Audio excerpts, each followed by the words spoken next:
So Hannah, are we recording and audio checked and all that good stuff? Yes. Excellent, thank you.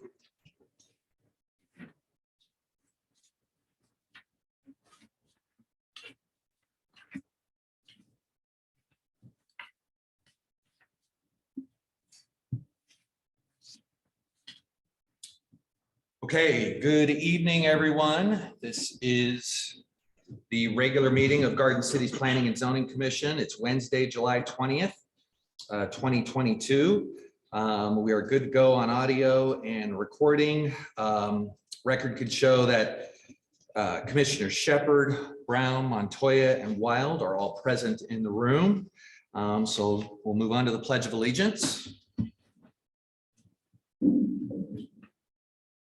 I pledge allegiance to the flag of the United States of America, and to the republic for which it stands, one nation, under God, indivisible, with liberty and justice for all.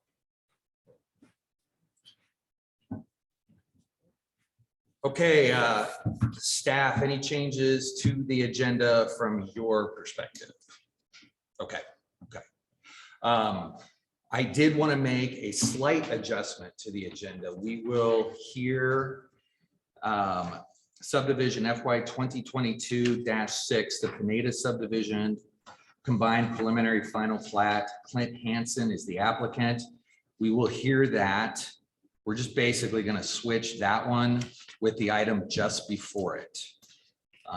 So in order, we'll hear the CUP and then the subdivision, and then the action item CPA FY 2022-3, and then the workshop will be the last session. So that will be the adjusted flow for the evening. Okay, we'll move on to the consent agenda then. The consent agenda so far contains the approval of our minutes from our June 15th meeting. And then also subdivision FY 2022-2 Honcik Townhomes Subdivision. The applicant is Jeff Hatch. Moved to a date certain of August 17th, 2022 per the applicant's request. The other item that is on the consent agenda is subdivision FY 2022-4 Elle Estates. Ariah Orr is the applicant for that one. It's also a planned unit development. That will be moved to a date certain of September 21st, 2022 as well. So far, those are the items on the consent agenda. And from time to time, we will often, or not often, but we can add other items that we are scheduled to hear tonight to the consent agenda. One of the ones that I wanted to consider was the very first item on the agenda, which is CUP FY 2021-12 JST Properties LLC is requesting a conditional use permit for the use of an industry flex.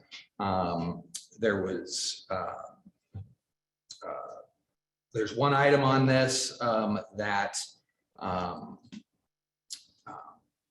actually, let me back up. Do we need to talk about this, staff? Okay. So I'm going to go ahead and proceed then here with the questions here. Is there anyone in the audience who would like to give testimony to for that item, CUP FY 2021-12? Anyone wants to provide testimony for that? Okay, no. Is the applicant present for that application? Oh. Chairman, I believe it's the individual Bertagnolli. Okay. Mr. Bertagnolli, or we see you up there at Zoom. Can you hear us? Can you unmute?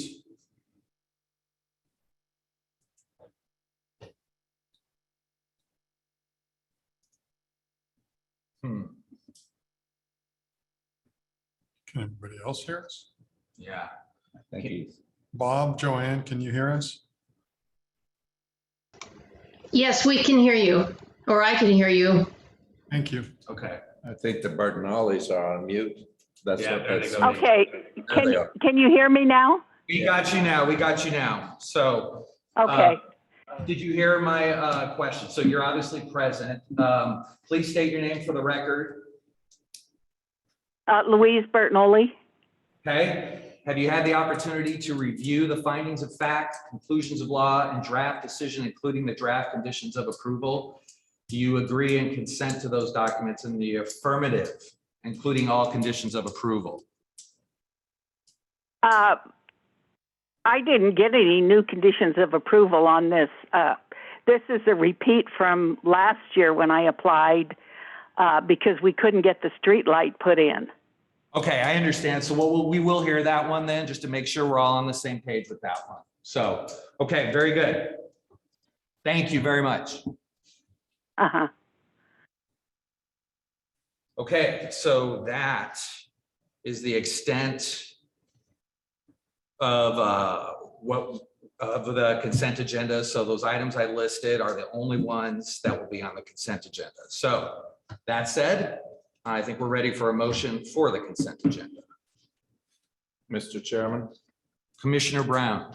I move approval of the consent agenda consisting of the minutes of the June 15th meeting, subdivision FY 2022 #2, as listed, read by you. Subdivision FY 2022 #4, as read by you. We have a motion. I'll second. Okay, we have a motion and a second. All those in favor, say aye. Aye. Right? And no nays. So aye as well from the chair. So the consent agenda is approved. So that means we will jump into our first action item, which is that conditional use permit. Before we get into the item, I'll just kind of announce the flow of how we will hear all these items, particularly this one. So we'll have a presentation by the applicant with a 15-minute time limit, city staff report with 15-minute time limit, then a public hearing for testimony if anybody's out there. We just identified that I don't think there is anybody. The applicant will then be able to provide rebuttal testimony.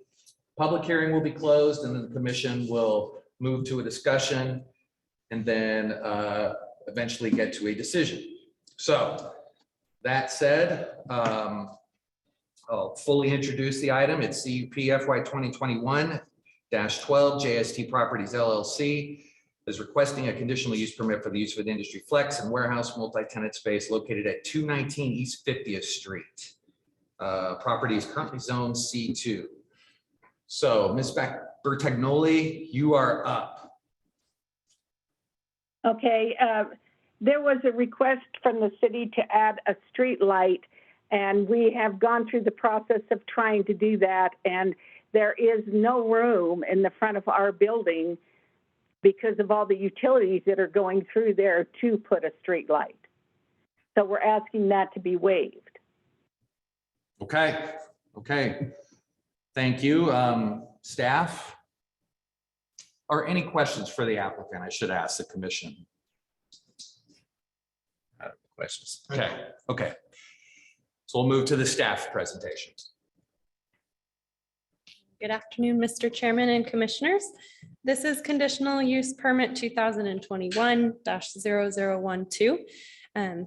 There are no changes to the decision document, which was previously approved. It is simply just the applicant requesting to amend that decision document, specifically condition number 9, to essentially remove condition number 9. Making it so that they do not have to install the street light on 50th Street. Okay, Thank you. thank you. Any questions for staff by the commission? Okay, go ahead, Commissioner Montoya. So have you reviewed what the applicant has said and find there to be any contradiction in the location of the street light or the issue? No, I don't believe there would be an issue. The closest street light is on Adams and 50th, just outside of that 400-foot radius. Okay, thank you. Any further questions for staff? Okay, thank you.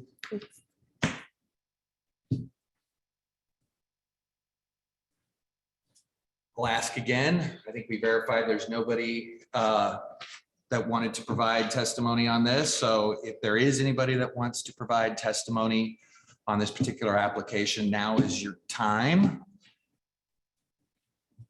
It's like nobody in the room. Anybody on Zoom? Okay. Ms. Bertagnoli, you do have an opportunity for rebuttal if you had any at this point. No, I don't think, Okay, we've made our stance. It doesn't fit. okay, very good. So we'll go ahead and close the public hearing then and move to discussion amongst the commission members on this item. We'll start to my right, Commissioner Brown. Mr. Chairman, I'm in favor of approval of this CU. I think it sounds to me like they did due diligence, and it's not physically reasonable to leave a requirement in there that they can't go with. So I'm in favor of approval. Okay, Commissioner Shepherd. Mr. Chairman, I have no questions or comments about this and am in favor of approval. Okay, thank you. Commissioner Montoya. Chairman, I agree with the other commissioners on this. Thank you. Commissioner Wild.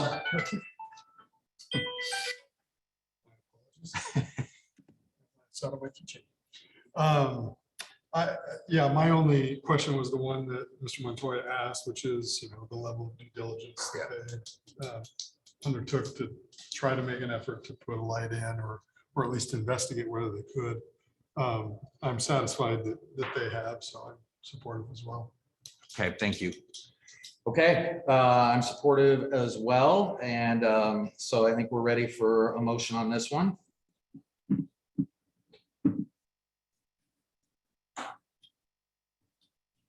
Mr. Chair, Commissioner Wild. I will move approval of CUP FY 2021-12 JST Properties LLC. Any seconds? Sorry, I need to include in my motion the vacation or removal of condition number 1 requiring a street light. I'll second the motion. Very good. We have a motion and a second. All those in favor, please say aye. Aye. Aye. Okay, Ms. Bertagnoli, you are approved. Thank you very much. All righty. Thank you. Have a good evening. You too. Okay, so as said, a little switch to the agenda then. So now we will hear item B under public hearings, which is subdivision FY 2022-6 Pineda subdivision. It's a combined preliminary final plat. Clint Hansen is the applicant, requesting a residential subdivision consisting of 2 lots located at 4866 North Allworth in the R3 medium density residential zoning district. So Mr. Hansen, you can come up and take the podium right there and state your name and address for the record. Okay, my name is Clint Hansen with Land Solutions at 231 East 5th Street in Meridian. Thank you. I'm the applicant on this. It's like said, it's just a 2-lot split basically of the property that was deeded to the siblings, the Pinedas, from their mother back in '92. And now they're just trying to divide it into 2 equal parts for planning their estates. The property's been utilized and had 2 addresses for quite some time, has 2 residences on it and 2 separate accesses, everything. We're just simply trying to just add the lot line in there to make it officially 2 parcels.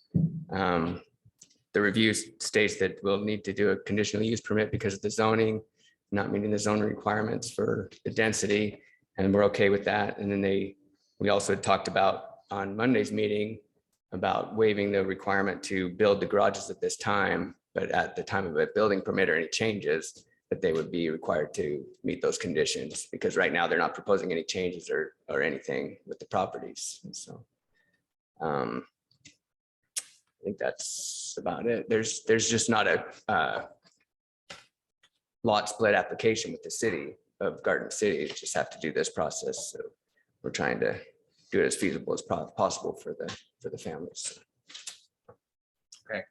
Thank you. Any questions for the applicant? And I did, both families are here too, if there's any questions for them as well. Okay, thank you. Thank you. Oh, Yep. I don't have any Questions? questions at this point. Okay, yeah, you can. Thank you very much. Thanks. All right, next step is we will hear from staff.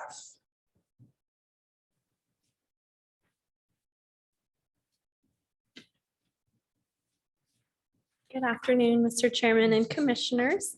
There is a new agency comment that was provided today at 5:00 PM.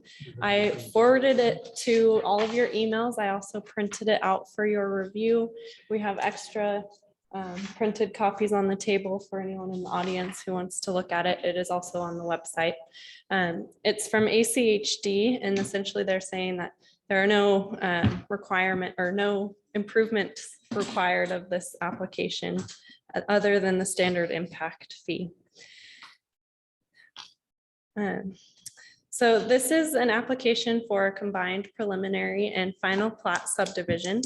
The purpose of the subdivision application is essentially to complete a simple lot split. Since there are no mechanisms that the city has for the applicant to do a simple lot split, they are required to do the subdivision process.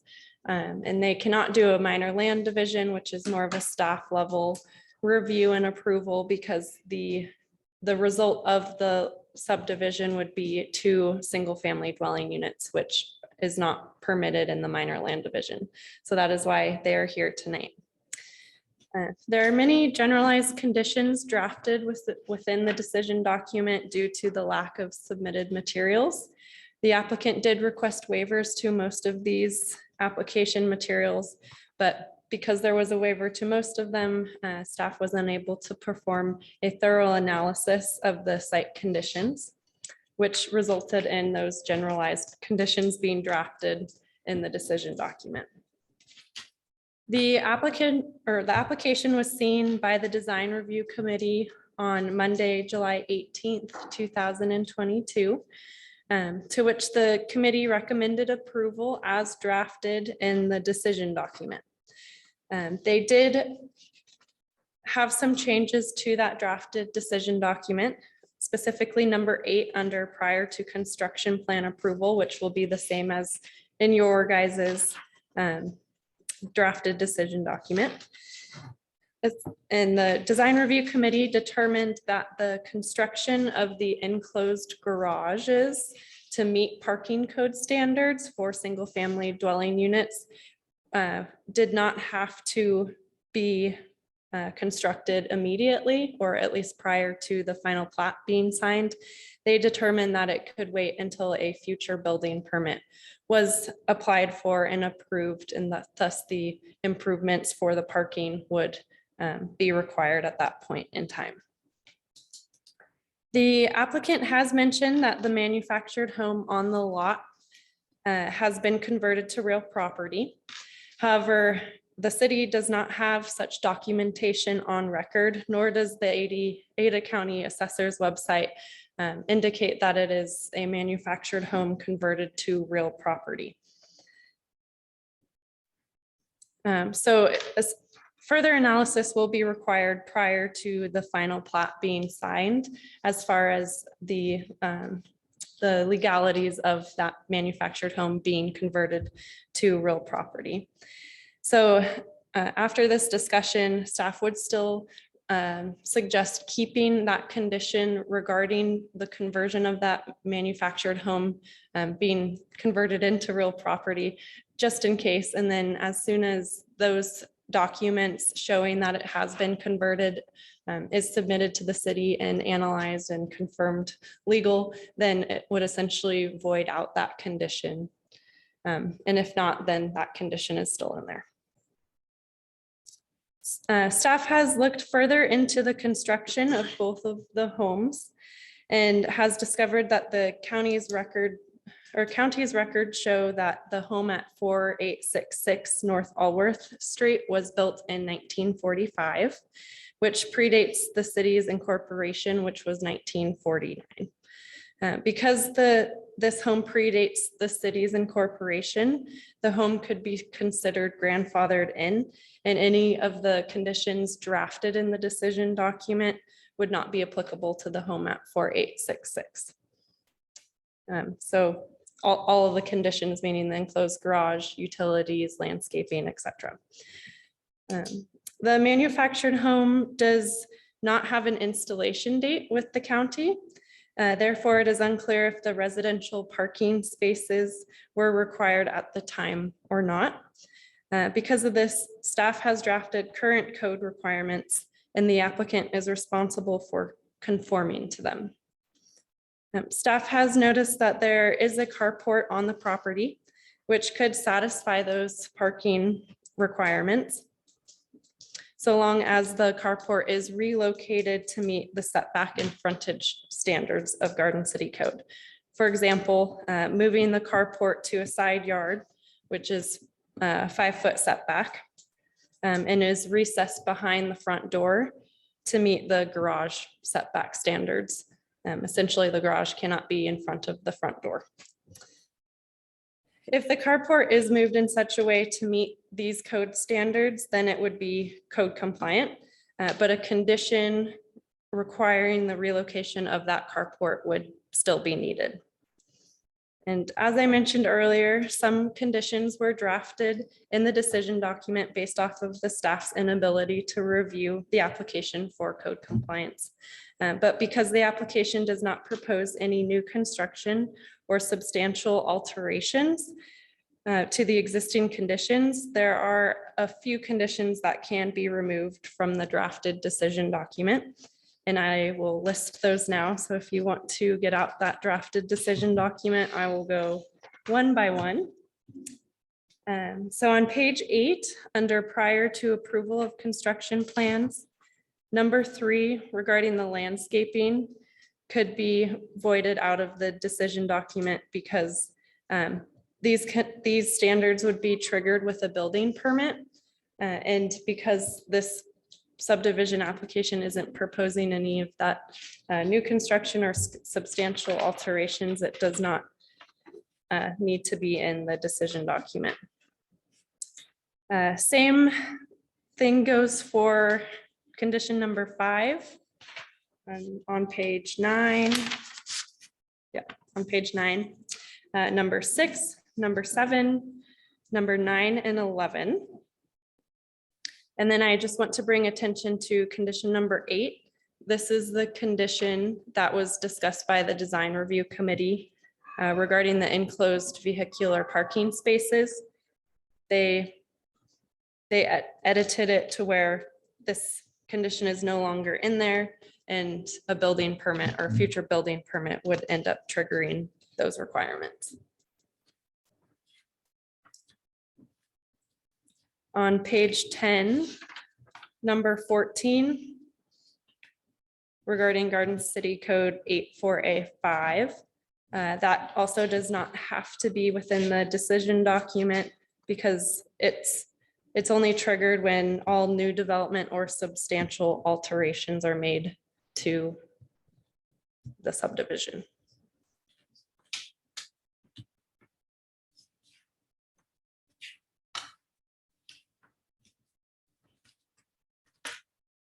And with that, I stand for questions. Thank you, Hannah. Any questions for staff? Commissioner Brown. Mr. Chairman, Hannah, I have a couple of questions that were prompted by, and I appreciate you putting that summary together of the requirements that could be taken out. Let's use that wording, I guess. The first one has to do with the grandfathering of the house that's on Allworth. It was built in 1945, I believe. Correct. Does the grandfathering of that also pertain to the requirement for a garage? Like- Mr. Chairman, Commissioner Brown, yes, it does. So essentially, the house on Allworth would have been built prior to any of Garden City's code being applicable. And whenever the enclosed garage space code requirements were adopted, that house would have already existed. So it would have been grandfathered in, and thus new code requirements would not be applicable until that house makes such a substantial change that it then triggers new code requirements. So, Mr. Chairman, so then what you're saying is that when I take it, that would be included in these other things, that's actually can be taken, all those references to that particular house. Is that correct? Yes, that is correct. Now let's talk about the other one. If I understand it, it would apply. But are you telling me that their carport, if they move it, that fulfills that requirement? Yes, yes. All right, so that would take care of that particular one. And you probably mentioned it, but I don't have the decision document right in front of me. What about the issue that you identify in the staff report of being insufficient frontage? And I presume that applies to the house that's on 49th Street.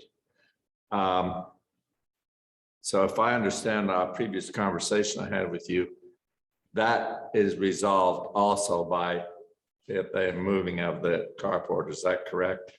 Mr. Chairman, Commissioner Brown, the frontage discussion in the staff report requires that 40% of that structure is within that frontage. So staff has interpreted that the frontage is 49th because that is the way the front door faces.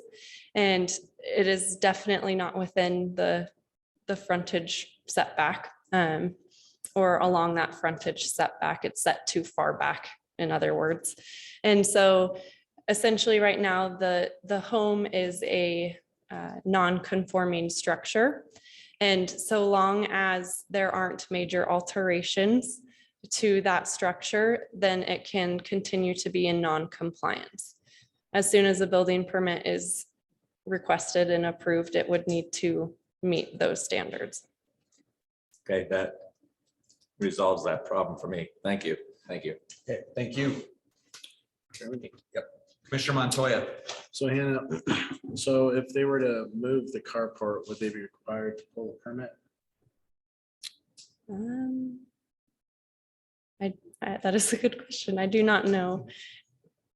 Carport, it depends on if there's any surface level, if it impacts like drainage or environmental. If the carport has cement or asphalt put down, it would be required to pull a public works permit. But as far as just moving the structure, no, I do not believe it would require a building permit. And then if it did, so if they did put down some sort of base or asphalt or concrete and it did trigger a permit, would that then require and trigger the substantial improvement and make it non-conforming? Mr. Chairman, no, it would not trigger substantial improvement. Also, the carport would not be allowed to be attached to that manufactured home. Just simply because of the structural differences. And it is a public works permit is a different permit than a building permit. The building permit would require a lot more architectural plans and drawings to be reviewed by a building official and be compliant with IRC, whereas a public works would just be analyzing, like I said, the drainage and the runoff and groundwork.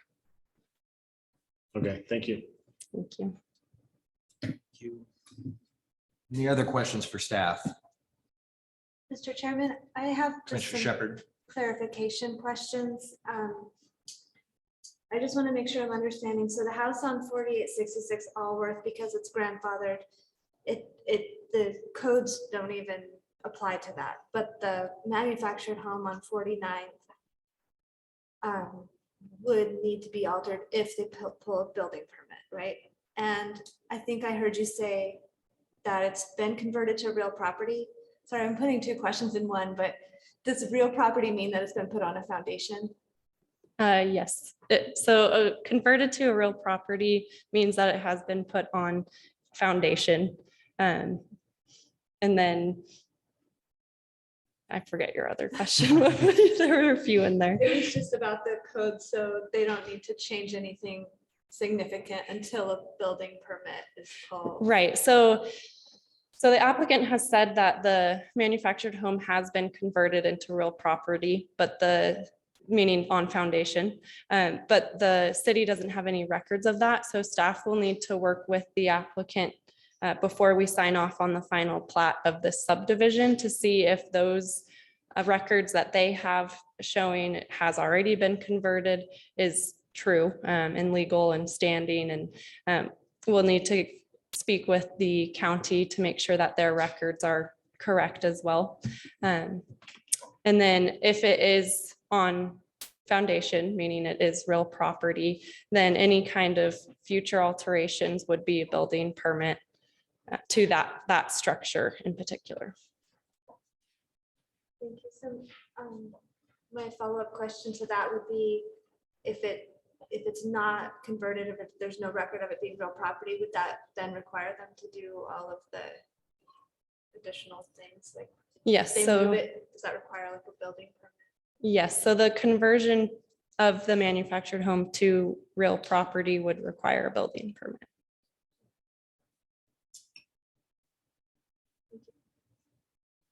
You.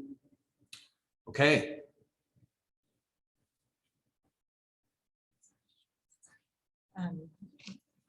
Chairman, members of the commission, just as a point of order on this particular application, it's just come to our attention that there is a noticing error on this application. It was noticed correctly legally per the legal ad 300 notice on site, etc.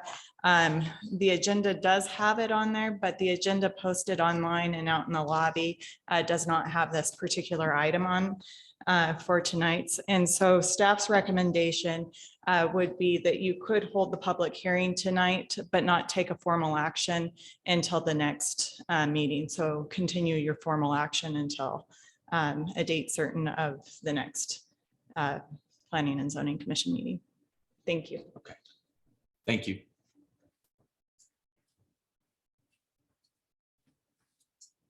Okay, so I think we were done with questions up here. So that means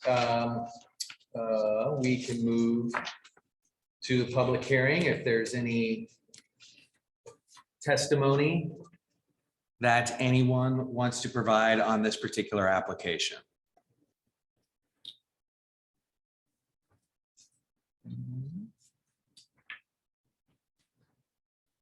So we'll just need your name and your address for the record. My name is Max Brown. I live at 403 East 49th Street. This is our manufactured home that you're discussing. And I think most of it was covered, all the questions and everything. So I just wanted to provide an opportunity to ask if you had any other questions, I could probably answer them. Okay. Any questions for the? As Clint said in the beginning, all we're trying to do is just each have our own deed to the half of the property. That's all. We're not trying to build or do anything. Nothing's changing. Okay. Excellent. Thank you. Anyone else out there? How about out in Zoom? Raise your hand, or you can go ahead and unmute and speak up.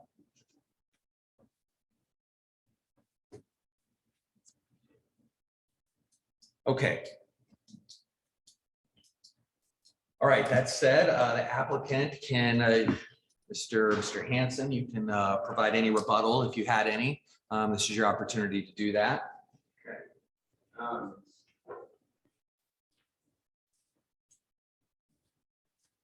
I would just comment that it is, the manufactured home is on a foundation, and we've currently got copies of the documents that we provided to the city at tonight's meeting of the paperwork but they just haven't had time to go through it all yet to verify and everything. But I think that we're all pretty nailed down on that one.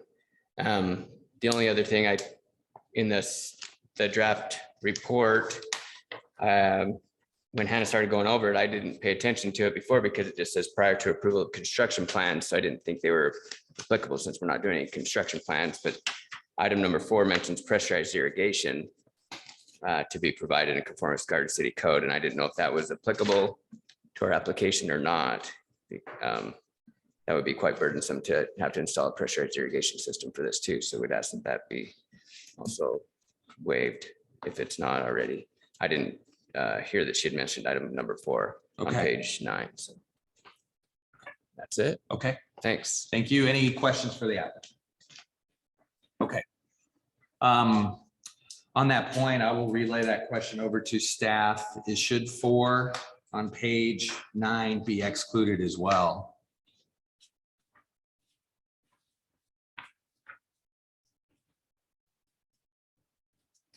Mr. Chairman, condition number 4 on page 9 should be included in the decision document because it is under the subdivision code. And as this is a subdivision application, there aren't necessarily any waivers. And it is applicable to this application. Okay. Thank you.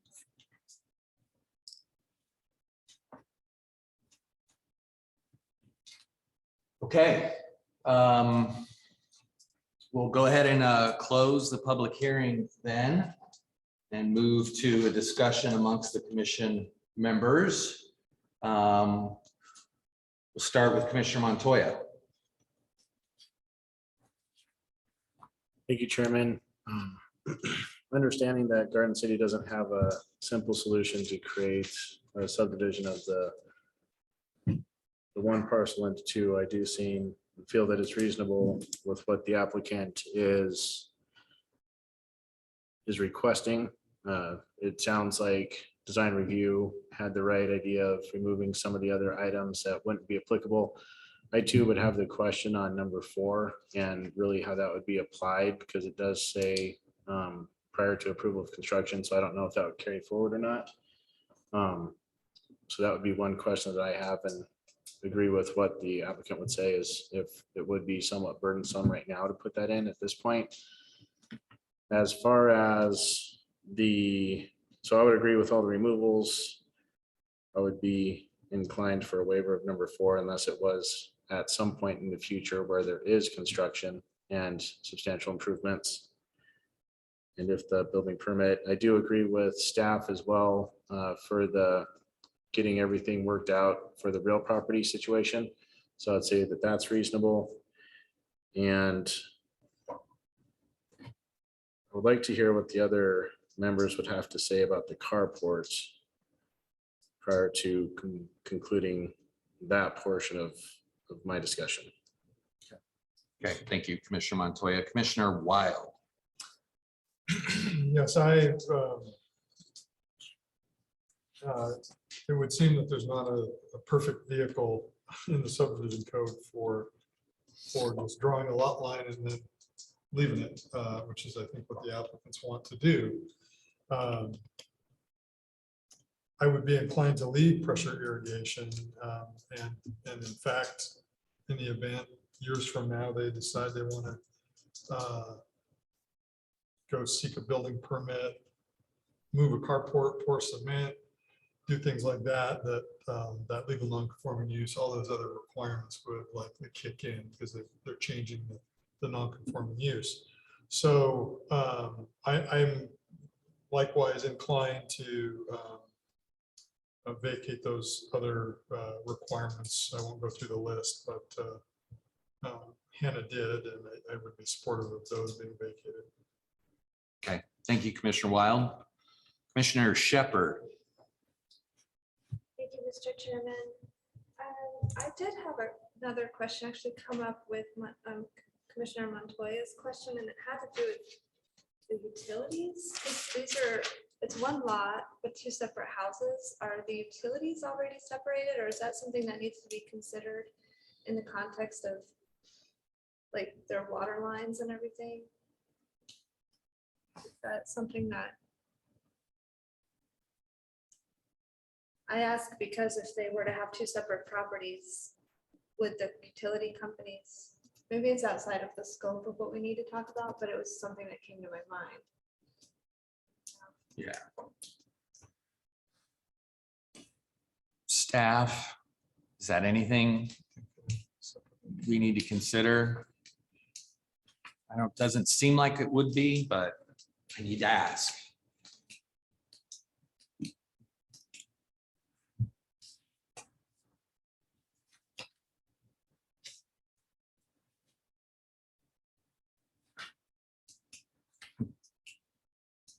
Mr. Chairman, so in a subdivision, when there are two different lots, the utilities would need to be separate. Right. I wasn't able to review that information, but they will need to be separate once the final plat is signed off. And so before we sign the final plat, the utility documentation will need to be submitted. It appears that they might be separated. But if they're not, then construction would need to happen in order for those lots to have separate utilities. Okay, okay, thank you. Thank you.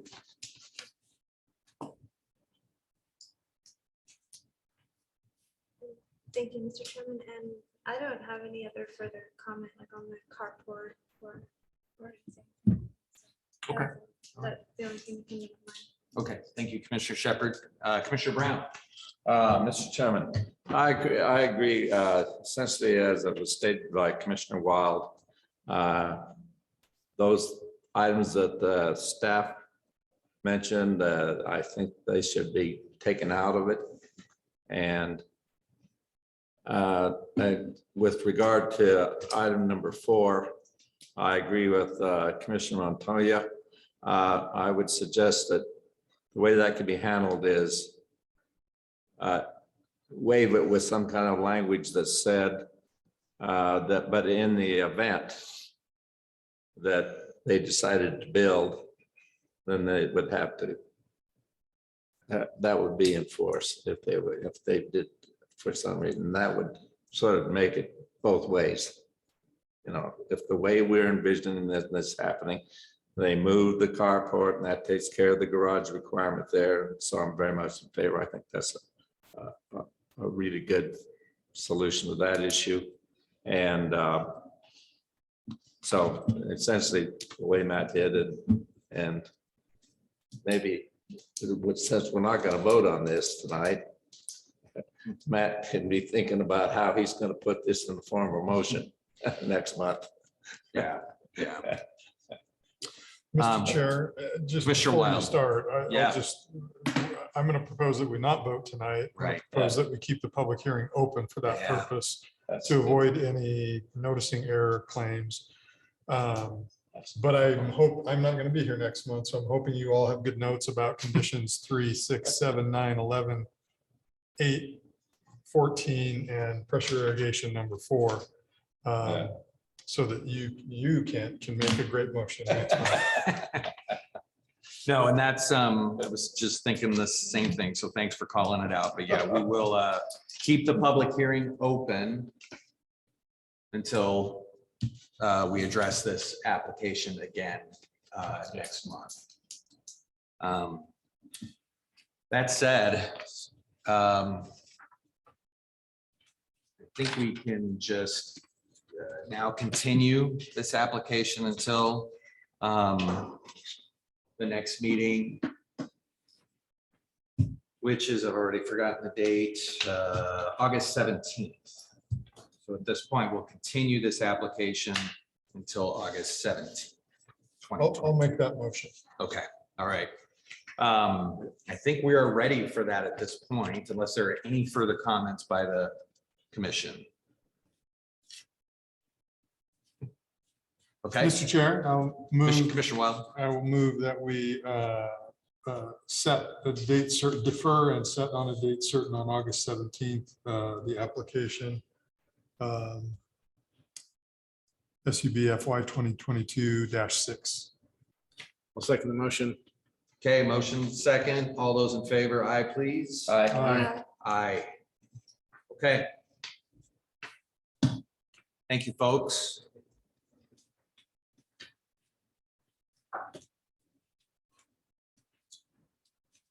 Okay, the next item on our agenda here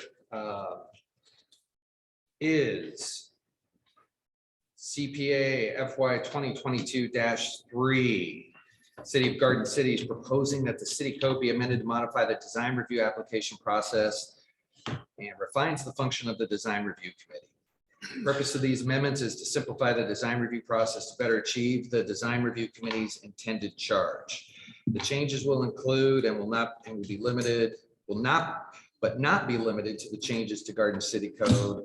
And you can see the list there. I read through those last time and I ran out of breath. So, but they're on the agenda. And then with this particular application too, the city is the applicant. So we're just going to go ahead and hear from staff right off the bat on this particular one. So fire away. And Chairman, members of the commission, thank you very much and thank you for the introduction of the application. I'm not going to get into the meat of this application as you really went through it in a work session at the last meeting that you had. And here with me tonight is Jessica Stedman with the city's legal department, who may choose to jointly present with me if I miss anything of importance. This is an application to revise, for those that may be in the audience, it's an application to revise code to make the design review process within the city more efficient. We are hoping that we incorporated all of your comments from the work session into the ordinance, as well as the staff report that's been provided for this meeting. Design review did have their meeting or their hearing and made their recommendation this past on Monday, the 18th. One thing that they wanted to make sure is that the code was very clear, that one or more consultants could be utilized at a time. And secondarily, they noted a preference that the applicant receive feedback from them prior to the consultation, just to make that a little bit more efficient. And also to not have premature meetings with the applicant. They noted that they thought that that should be part of the policy and that there was enough flexibility in the way that the ordinance was written that could take place, but they didn't want to specify all the details in such a way to reduce the flexibility for the process to maneuver. I did speak with Commissioner Brown prior to the meeting regarding this application, and he did note on page 8 of the staff report, item E, notes that please notify the city of interest if you're an interested party. And he did suggest that if there's interest in the application, then the interested party must notify the city in writing. And then he also suggested that it should be clear that written comment can include email for somebody to have standing. While it was worked into the staff report, he suggested that we might want to make sure that the Planning and Zoning Commission review is noted as coming after the design when there's components that are coming to the Planning and Zoning Commission. And with that, I stand for any questions, comments, questions. Thank you, Jenna. Any questions for staff by the commission? Mr. Chairman, Commissioner Brown. I don't have any question, but I want to compliment Jenna and noting that she made the suggestions that I made and she put them in there. I think it makes it better. Thank you. Thank you. And I would want to give Ms. Stedman a chance to speak if I've missed anything, and she's shaking her head no. So, thank you. Mr. Chairman, yes, I have a Commissioner question. Shepherd. I understand, well, one of my questions now, and pardon me, this is also from being new, is the design review committee currently a volunteer committee? And so this is going, to, they'll start getting a stipend, but these are going to be passed through from applicant fees. Is it going to significantly raise applicant fees if we do this, and what kind of thought has been put into that? Chairman, Commissioner Shepherd, thank you for that. At this point in time, the discussions that we've been having internally related to those contracts are hoping to keep, at least at this point in time, the fees the same as what we're currently receiving for design review applications. Okay. Any other questions for staff? Okay. Probably should have mentioned this at the beginning. We're recommending a direction for city council on this item. So probably all knew that, but needed to mention that. So, okay.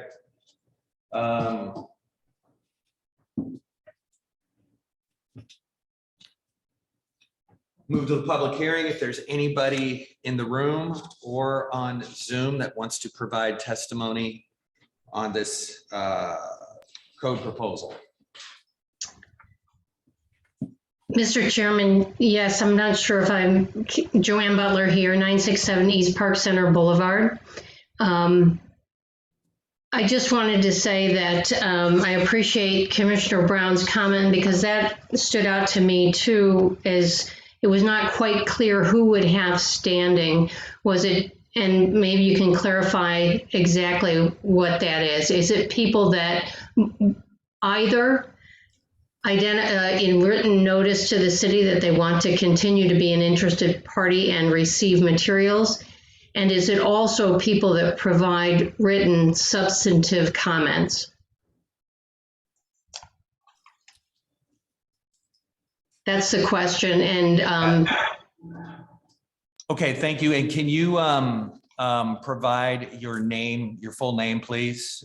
We didn't catch that, or at least I didn't, for the record. And then I'll ask for staff to provide an answer to your question.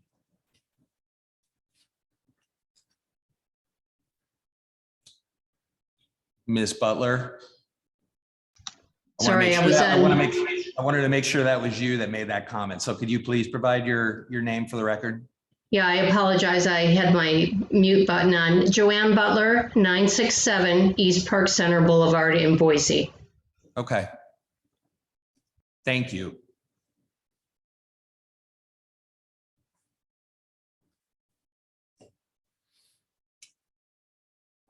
Can you address that question? Certainly. I was going to wait for a rebuttal, but I'm happy to address it now. Chairman, members of the commission, the way that the ordinance is currently drafted, it merely states that anyone submitting something in writing, wishing that they wish to have standing. So it's not clear that it has to be substantive in nature in the code as drafted. Okay. Thank you. Thank you. And thank you for doing that right away. I appreciate it. You're right. We could have waited for the rebuttal. Anybody else out there on Zoom that wants to provide testimony on this?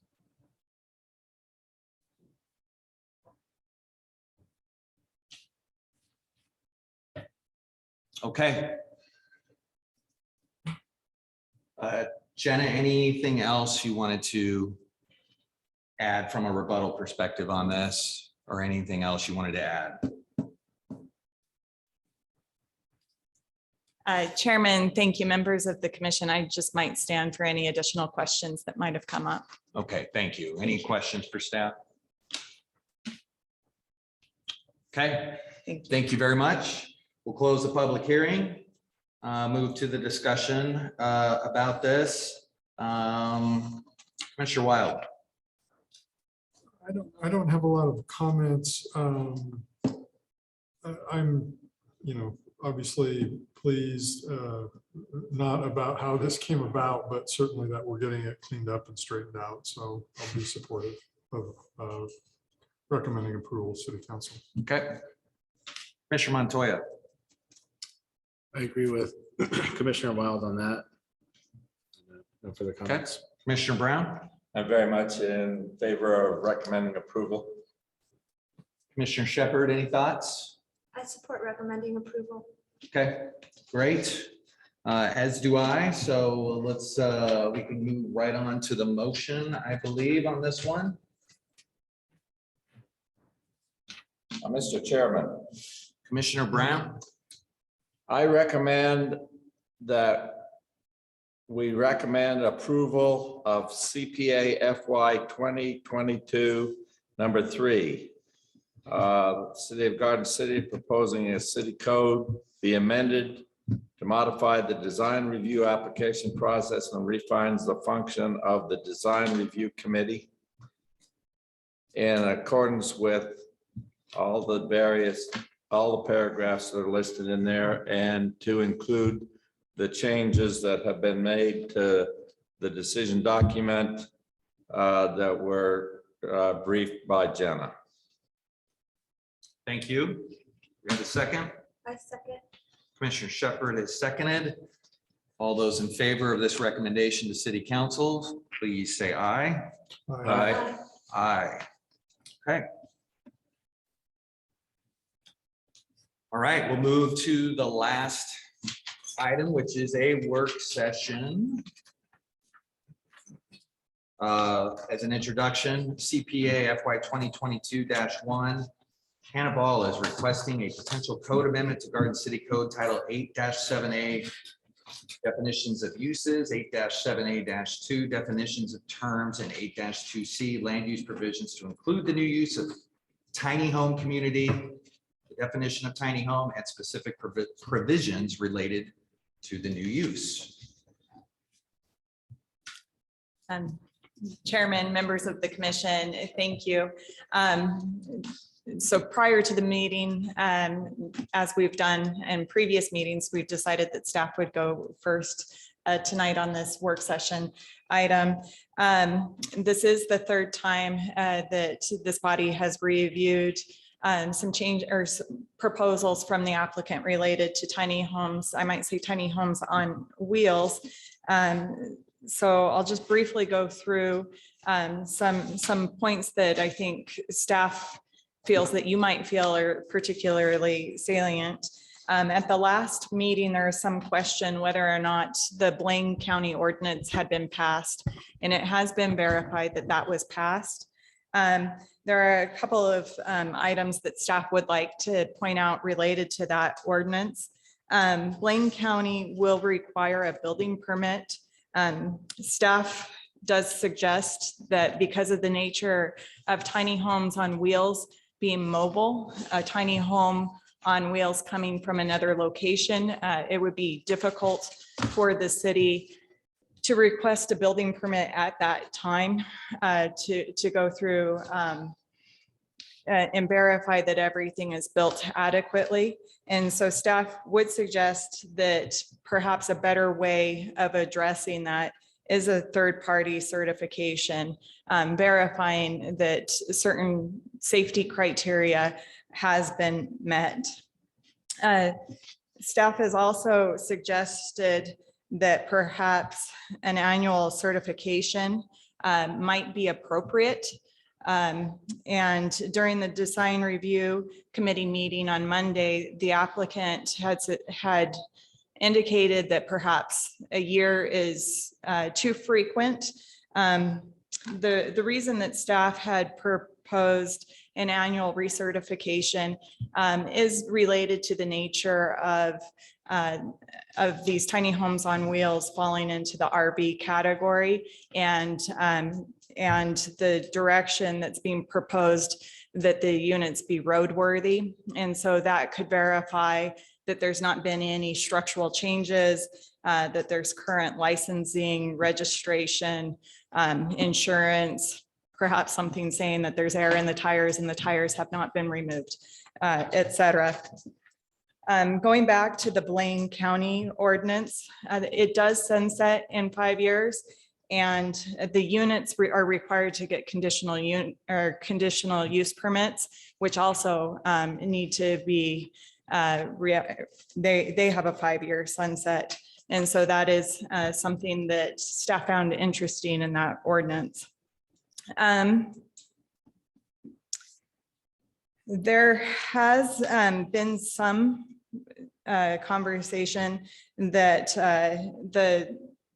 this proposal, some questions why it wouldn't use other vehicles of code. The applicant has previously addressed why they feel that the recreational vehicle standards and Garden City Code would not be an avenue that they would like to pursue. And then the staff would like to note that utilizing just a straight plan unit development ordinance would require some changes to the plan unit ordinance code because right now there's only a 10% deviation of allowable uses. And so that would have to be worked through on if that would be a vehicle, how to make that fit. And then just other discussions I've had include addressing the ADU units now and just pointing out that there is a proposal from this body that's probably about 2 years old at this point related to ADUs. But in that proposal, it was noting that perhaps manufactured homes, if they're to be utilized as an ADU, would need to be on a foundation. And would that need to follow through similarly for tiny homes on wheels? And then on Monday, this past Monday, or this Monday, I guess, Design Review Committee, they really did focus in on the design that's being proposed. And some of the things that they noted related to the design would be that perhaps landscaping criteria be specific to the tiny homes on wheels community, as it's really a different animal, perhaps than other landscaping proposals such as single family homes, et cetera. They discussed materials and articulation. And one thing that they noted that perhaps there would need to be enough homes within a community to truly start making that community feeling.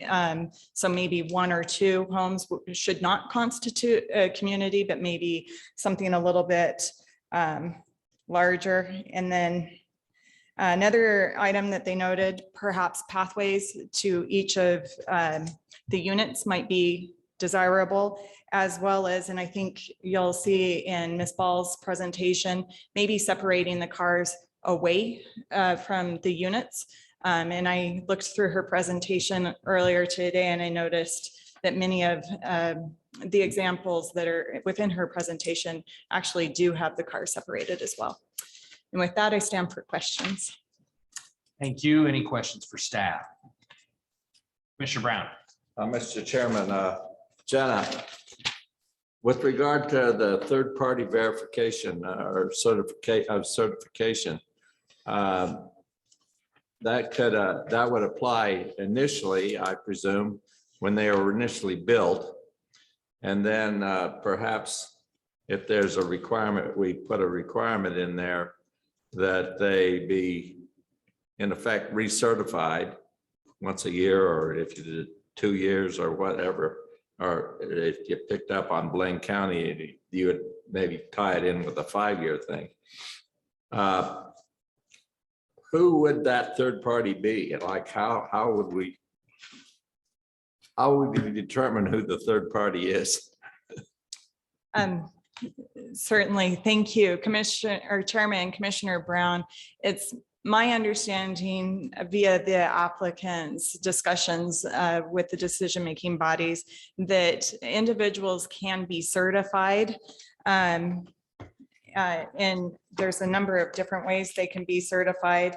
But the ANSI, the RVIA, the different codes that we've been discussing as this process has gone along, it's my understanding that individuals can get certification for those code compliances. And I'm sure the applicant will either refute or verify that when they give their presentation. Thank you. That's all. Thank you, Commissioner Brown. Other questions by the commissioners? Okay. Jenna, actually, just point of clarification. You mentioned that a conditional use permit would be required, and you were probably clear, but I just want to make sure that I understood this. Conditional use permit required for the tiny home communities or ADUs, or was it just the tiny home communities? Chairman, the way that it's proposed at this point in time, the draft proposal for the Garden City ordinance would require a conditional use permit just for the communities. Okay. Thank you. Thank you. Okay. We're ready for the applicant.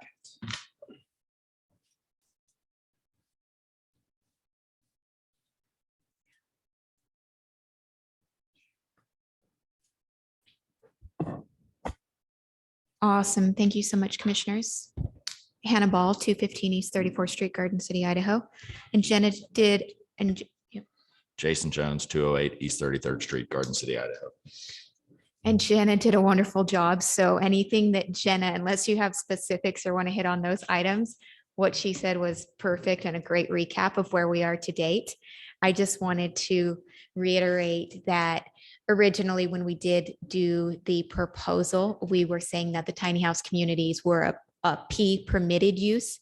And now we're saying, no, we understand that this body wants to review the communities again.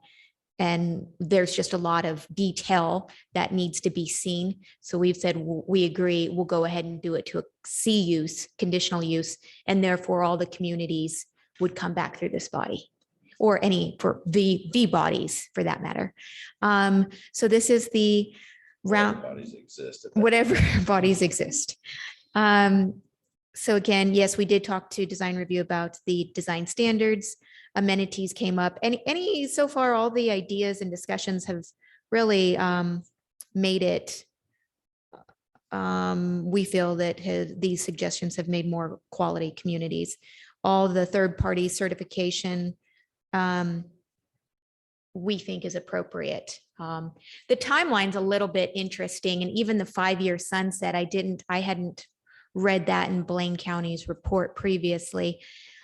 One issue I see with a 5-year community sunsetting is the cost of infrastructure. So as I'm looking at even current infrastructure costs, 5 years, and then we're moving all homes off and then doing traditional development could limit a developer to create a community. So I would just say, with current costs, 5-year sunset, I don't know how they were hooking up or if they were allowing gray water systems, but we're full city infrastructure systems that we know are fairly costly. So 5 years is an interesting. I think what we're obviously getting at is like striking a balance between kind of protecting the city and neighbors, and then, every one of those things adds a cost. So like, we're obviously okay with the certification. So we've looked at to answer Commissioner Brown's question, we looked at the third-party certification.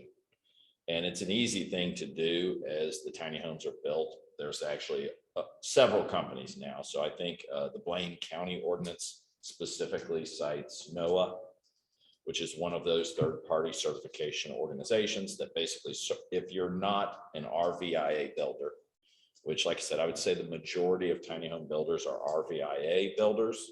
And so most of them come out with an RVIA certification, but for anybody who's not an RVIA builder, NOAA is probably the largest third-party certification of tiny homes, and that They do basically what RVIA does. But could they certify. review it annually if a And customer so I chose? don't believe, well, I think part of the annual review was more of a city review of, so there's a couple of things happening in our latest code, which is that, yes, we want to have certain third-party certification.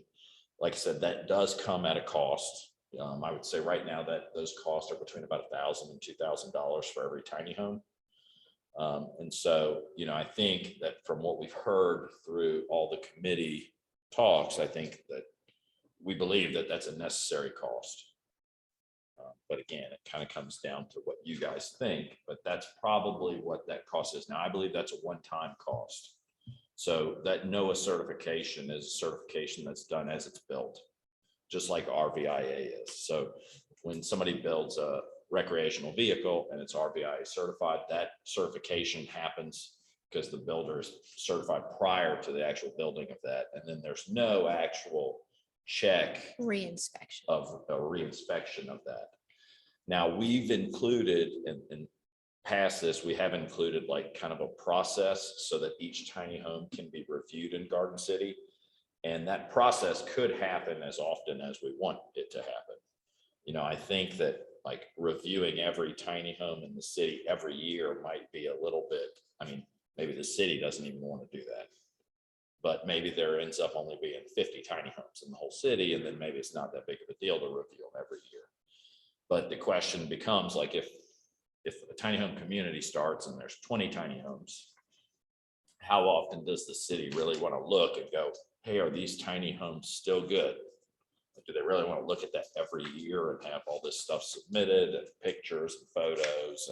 Well, and again, we kept the not very clear definition, but we did include must be kept street legal at all times. In tow, good tires, no add-ons. It needs to be street legal, so to prohibit add-ons, Yeah. low tires. So I do think there is a process now, and I think that we've included that process, and we've got some recommendations, I think, from staff about how to kind of clean up the language of that process so that what you get is a quality product. We've also included kind of these design standards. Sure. But the real question that comes before you guys is kind of like, what does that look like, and what are the things that are important to you, so that you can recommend these changes? And so we've really, like I said, by making the communities a conditional use and making a review process for each tiny home, every single tiny home in a community or as an ADU will have some way that it gets reviewed by the city before it can sit in Garden City legally. So we do think that kind of, like I said, that at least adds a layer of protection, not only for the community idea, but also for every tiny home that would come into those communities. For the design standards, we hit design review pretty hard on that because they're obviously the ones that look a little more to design. They had a lot to say also about amenities. We kind of wrote a section of code for the amenities based on the Multifamily. And I like that section of code. I've used it before. One comment from staff was like possibly build in your amenities and then like maybe say 3 are required and then 3 additional can be off a list to choose from, just so that we ensure that there's a high level of amenities. We're fine with that. I mean, in future, again, amenities are definitely something that we see as preserving quality within the communities. Well, and this was a new section that we just added to the most recent because we didn't have an amenities section before. So obviously there are some recommendations from staff for how that should be worded. And so we'll kind of make those changes and bring something back that's kind of, but that was a new section that was added. Now we did try as best we could to kind of at least take from the multifamily code that already existed that had these required amenities. So we kind of looked at that as our model, but now we've gotten some feedback from staff to continue that forward. Yeah. Process. Yeah, again, change to a C use, not a P permitted use. So I think this is a big one. Yeah. This is the big one for you guys. It's interesting because we have a difference of opinions on this as well. should we allow tiny house communities to have 15% of the traditional RV model? So this was a original thought that came up at city council, where would we allow some Airstreams or Spartan trailers, or would there be a need? Recently in design review, it was kind of the tone of, hey, you have a new thing you're trying to attempt, keep it clean and have tiny house communities or have RV parks. Like you don't blend them now. So, and that's Jason's agreeable, or has always kind of echoed that. I think that there is a room for a small percentage and seeing how that functions within a community. Personally, if they're going to go through a CUP, I think it's a great opportunity to catch how they're using those RVs, how those RVs look and are set up and displayed, and are they of quality, you know, and kind of looking at how a small percentage could function within a community. I think we could learn a lot, again, if we're allowing this to come in as a CUP, where we're really watching how they interact and are laid out. I could see some benefit to a small percentage.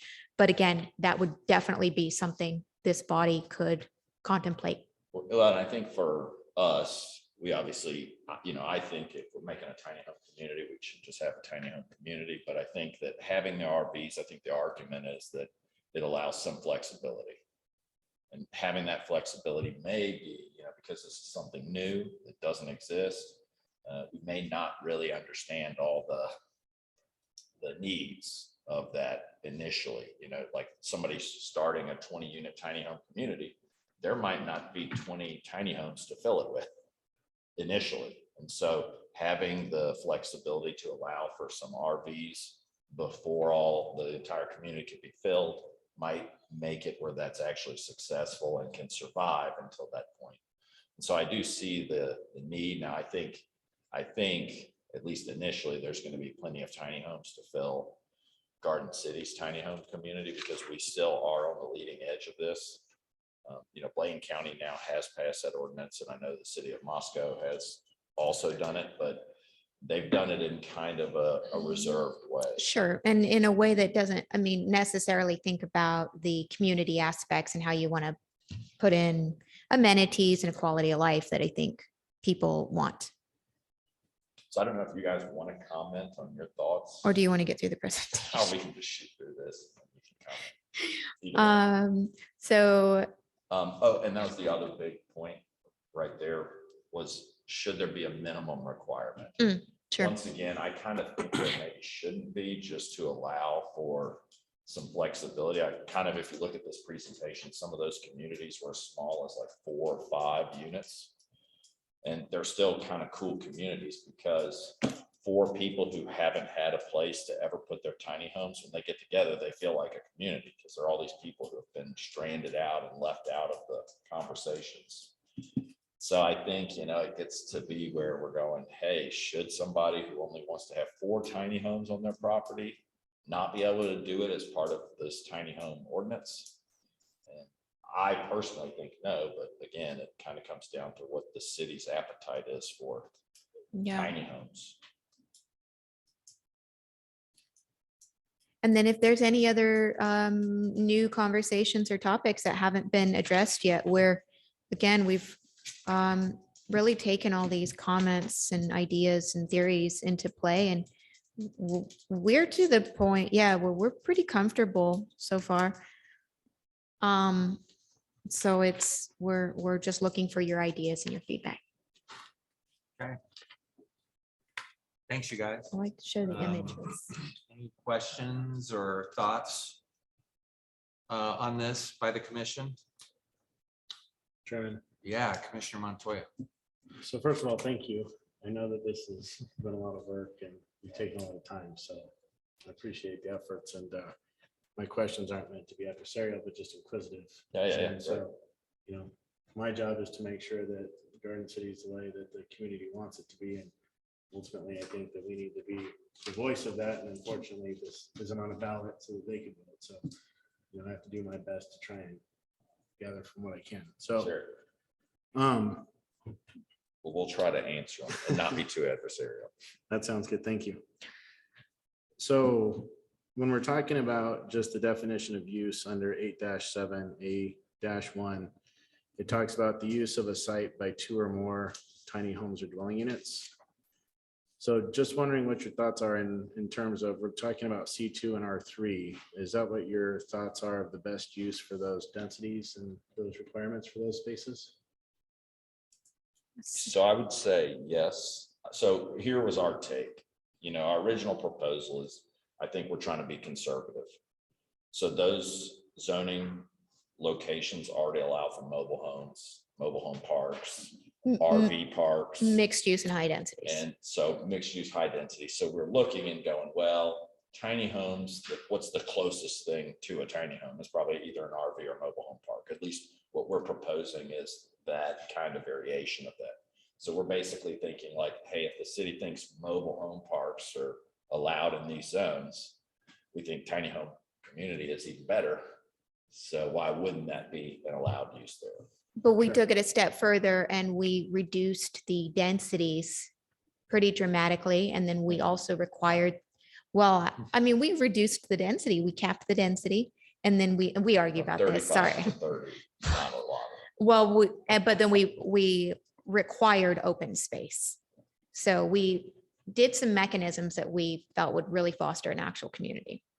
So when you're saying you reduced the densities, it seems like I could see what you're saying, but if you look at 30 on an acre, you're talking about 1,500 square foot per unit effectively. Yeah. Which yeah. doesn't seem like, I mean, can you really fit that much more in with amenities and 10-foot spacing and car parking spaces? I mean, it seems like the density you're talking about is going up. So I would say to answer that question. So right now, Garden City zoning for C2, there is no density restriction at all. Meaning you could have 300 units on an acre if you wanted. For this R3, that's where there actually is a density. The density right now for R3 is 35 units per acre. I think what we actually did was we've actually designed a park. So we designed a park that had about a 2,500 square foot open space that had 24 units and, you know, drive aisle in, and we kind of looked at that, and that's where we kind of decided that density. So I think the density itself was decided based on design, what we actually thought would be a good design of a park. So it wasn't just like we were like, oh, we'll just lower this 5 from 35 to 30. And so we've kind of looked at that. And so really it was based on actual what we thought was the maximum somebody could even design in and still have a quality design. So have you done a conceptual plan that shows the maximum densities with the new space for amenities as well, plus the 10 feet setbacks? We have.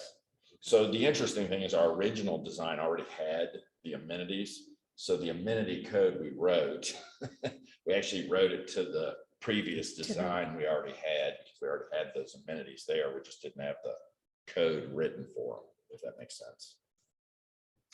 And then would you be opposed to increasing the number from 2 to more than 2? Reason I'm asking that is, we'll get into that in a minute, but the mobile home park code requires at least, or the best definition of mobile home park is 3. Oh, sure. And I think that's what came up in design review, was this idea that, I mean, there's 2 tiny homes, a community. And I think in my mind, it really comes down to what you guys believe. Like if somebody owned a little, 1/6 acre property, should they be allowed to just put 2 tiny homes out there? And in my mind, the answer that I would go with is maybe that's a more flexible option, because they still have to go through a conditional use. And you guys could still say to them, yeah, this isn't going to be community oriented enough. It doesn't meet the goal of the tiny home community, but at least it would give them an option to come through. See, right now, part of the reason we're here is because in theory, we could have just submitted an RV park application, right? Except for you have to have 3 acres of property to do that. Well, And I didn't like in the our fence. neighborhoods where the actual zoning for RVs, there aren't 3 acre properties because the blocks aren't even big enough. So our blocks are only 1.5 acres big. So even if you own the whole block, you still couldn't have an RV park. And so in my mind, it's like those restrictions where an RV park is a conditional use still. So even if we wanted an RV park, we would have had a conditional use. we can't even do that even if we own the whole block. And then, so when you're submitting the conditional use permit and you have some sort of plan with the site, however large it is, are you envisioning this going through the same process and having the same requirements for sidewalks, access, landscaping, front, back, rear setbacks?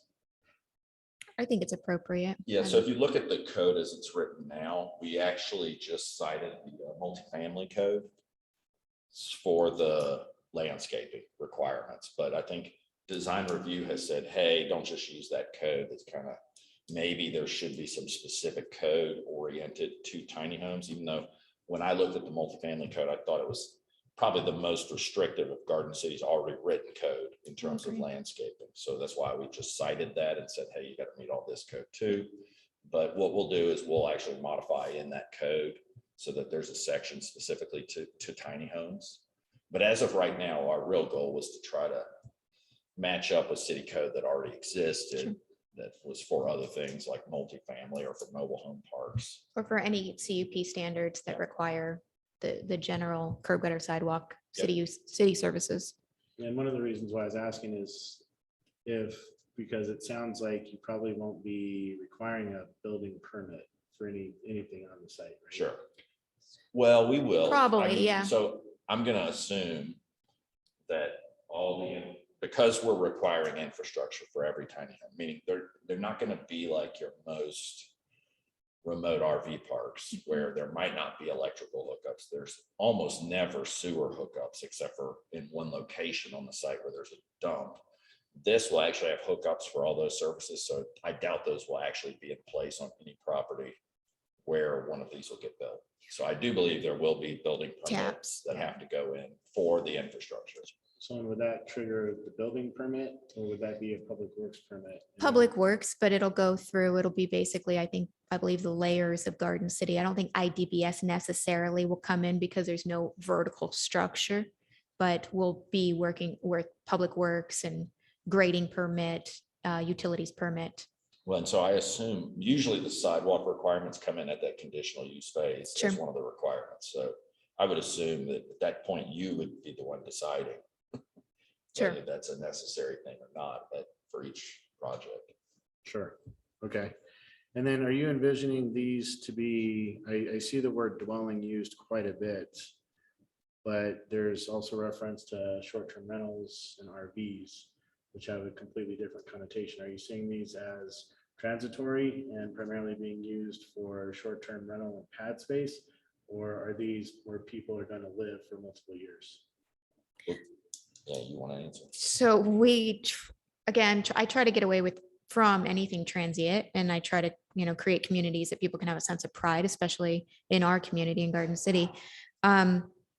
No, we want to prohibit short-term rentals, meaning Airbnbs, especially because we are trying to appeal to our workforce housing. Secondly, what was the other item? So just transient. I mean, obviously, we're kind of in this little boundary where the state of Idaho says, hey, recreational vehicles aren't a long-term living solution. But we all know tiny houses are a little different. They're built like your house is, really. And so it's an interesting thing. So I think that what we're basically saying with this code is instead of trying to work with the language and say something, we're saying, hey, look, by keeping them on wheels, they are mobile and they're not permanent. And so we believe that alone will meet Idaho's law that says these aren't permanent, right? You're not putting it down permanently on a foundation. So we think it'll actually meet Idaho law, which that's the goal. But we don't believe they should have to be moved. Like, in other words, Idaho law has nothing that says something has to be moved every 3 months. Like right now, Garden City for RVs, the way that they prove that the RVs aren't permanent is they make a move. But Idaho law doesn't do that, which is why other cities are not making these actually have to move. They don't even, now a lot of cities have actually gotten rid of their RV code that makes RVs move. And it's because you can see that there's wheels on it and it can move and you don't have to actually make it move. And so I think what we're saying is we get rid of the transients by not forcing the movement, but we still comply with Idaho law by saying, hey, they're capable of moving. These aren't permanent. They're clearly not permanent. There's wheels, you can see them. Yeah, and one of the reasons why I was asking that is just because it seems like there's almost a contradiction between the standards that you want to use for dwelling, which is completely different if you look at residential dwelling and that code specifically to a transient type of application, which is more like RV. Sure. So smaller roads, I mean, you're trying to blend the two together to get the best of, the maximum use of the space, I suppose. Sure. Well, like I said, I think we have there's a little bit of navigation that the other cities have done. So we have kind of a footprint for what other cities are basically doing. And the state of Idaho is obviously okay with it. They haven't sued Moscow, and it's been years now that they've allowed basically permanent RVs. Because Moscow didn't do any tiny homes. They just call them RVs, and they basically said, look, your RVs can be permanent as long as you keep the wheels on them, they can move. And I would just be concerned that safety standards are adhered to, because if you're considering people living there on a full-time basis, right? Yeah. It's a dwelling in their house and Sure. it needs to be considered safe. Well, and I think that's why we've added the certification. So I think the basic idea is that the homes should meet some minimum requirements when they're built. Sure. In the same way that your home does. Sure. Right. So, and thank you. I have a lot of questions, so. Yeah. Yeah, no, we appreciate it. I mean, the more you ask, the better, so. Then we go back and argue about it. It's great. So I have a couple of situations that I've just thought of with this situation, and I just want to get your feeling and your feedback if this is the intention, right? So we heard about the lot split today, right? Yeah. So what if, for example, they said, I'm just gonna cut my trailer in two and put a set of wheels on it, and it still is four and four, right? Or, you have your wheels. So now you have your community and it almost seems like there's a way to kind of sidestep zoning and some of the requirements for dwellings now by just creating that. I would say, and again, this is definitely open to discussion on this point. Could it sidestep? Well, I think this is the reason really why we looked at this from a community aspect and said, will it become not visually what we want to see in the community? And how can we ensure that these things happen? I think literally keeping that street legal and that third-party certification, those things that there's, two additional parties, and again, running through the bodies to say, guys, you didn't do that. You don't have design aspects. You don't have, a clear and obvious door. This isn't a third-party certification. This Well, isn't. and there's now a city certification too. So we've added where the city would look at these and evaluate them on a case-by-case basis for every single tiny home. So. And so if it's handmade and it's retrofitted to the point where like, that's not even healthy living, this is literally cut in half and handmade, we have triggers to literally stop the process. But do we still see this being a, like a quality need in the community and like a I believe that this could be very creative, but very well done. I think that we can make these communities and not just show that this is nice and quality, but we can put these amenities and put these triggers in place that some of the other cities aren't even catching right now to say, wow, let's require open space. Let's look at amenities. Let's really start diving into those design aspects and make. Well, and I make guess, something unique. my other take would be like that property is a great example. They have this trailer. Let's say somehow they did cut the trailer in half, put wheels on both of them, and then got them up to standards where they could be certified by a third party. It would mean they actually probably re-insulated them and did everything they needed to do. What I would say is then they would have to still come before you guys, and they would have to get a conditional use to have a tiny home community. And then you would require them to install sidewalks, and you would require them to install landscaping. And so in my mind, it would be a win-win for everybody, probably. Yeah, I think so. I think the main difference from the conversation that we had in April to now is the permitted use versus the conditional. Yeah. Definitely. Which changes the standard significantly, because now you're coming before a board to try and Definitely. implement some standards. So I think that helps me a lot. The other two situations that I was thinking about that I think almost takes care of itself with the conditional is where you would have somewhat of a family compound. Sure. You just get a family that has one and then sets up dad, grandpa, mom, son, just in their community. And it's a, tiny house community. Yeah, and I think we've really actually thought about that, Yeah. that exact situation, because I think one of the things that we've kind of had a discussion about was in our code, we have just an overall density.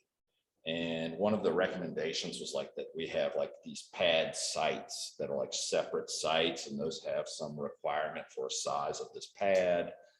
And we've proposed to have pads still, like locations where tiny homes would be, but I think in our mind, it's great if a community can design those pad locations in a way that they want, so that you might have a pad with a yard that 3 tiny homes could share if that's how you want to design, which would be very different than a mobile home park. Because a mobile home park, they have a 4,000 square foot lot that's designated to this mobile home.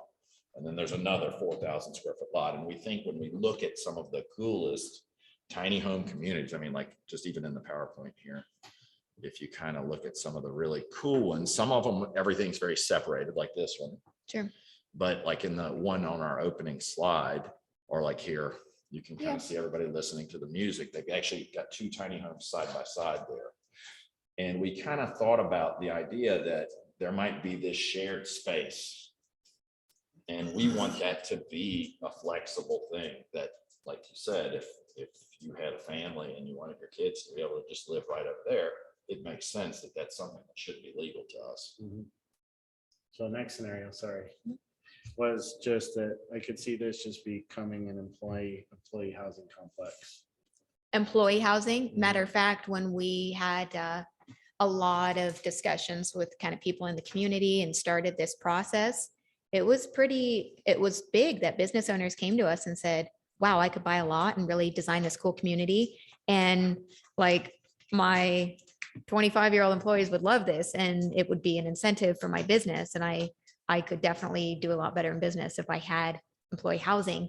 And this is actually a lower barrier to entry than buying 3 single family homes and trying to put 25-year-olds in them. And so, I mean, we like locally, we haven't seen the real need of big businesses being required to provide housing for employees. But if you want to keep employees, you know, it's nice to have incentives.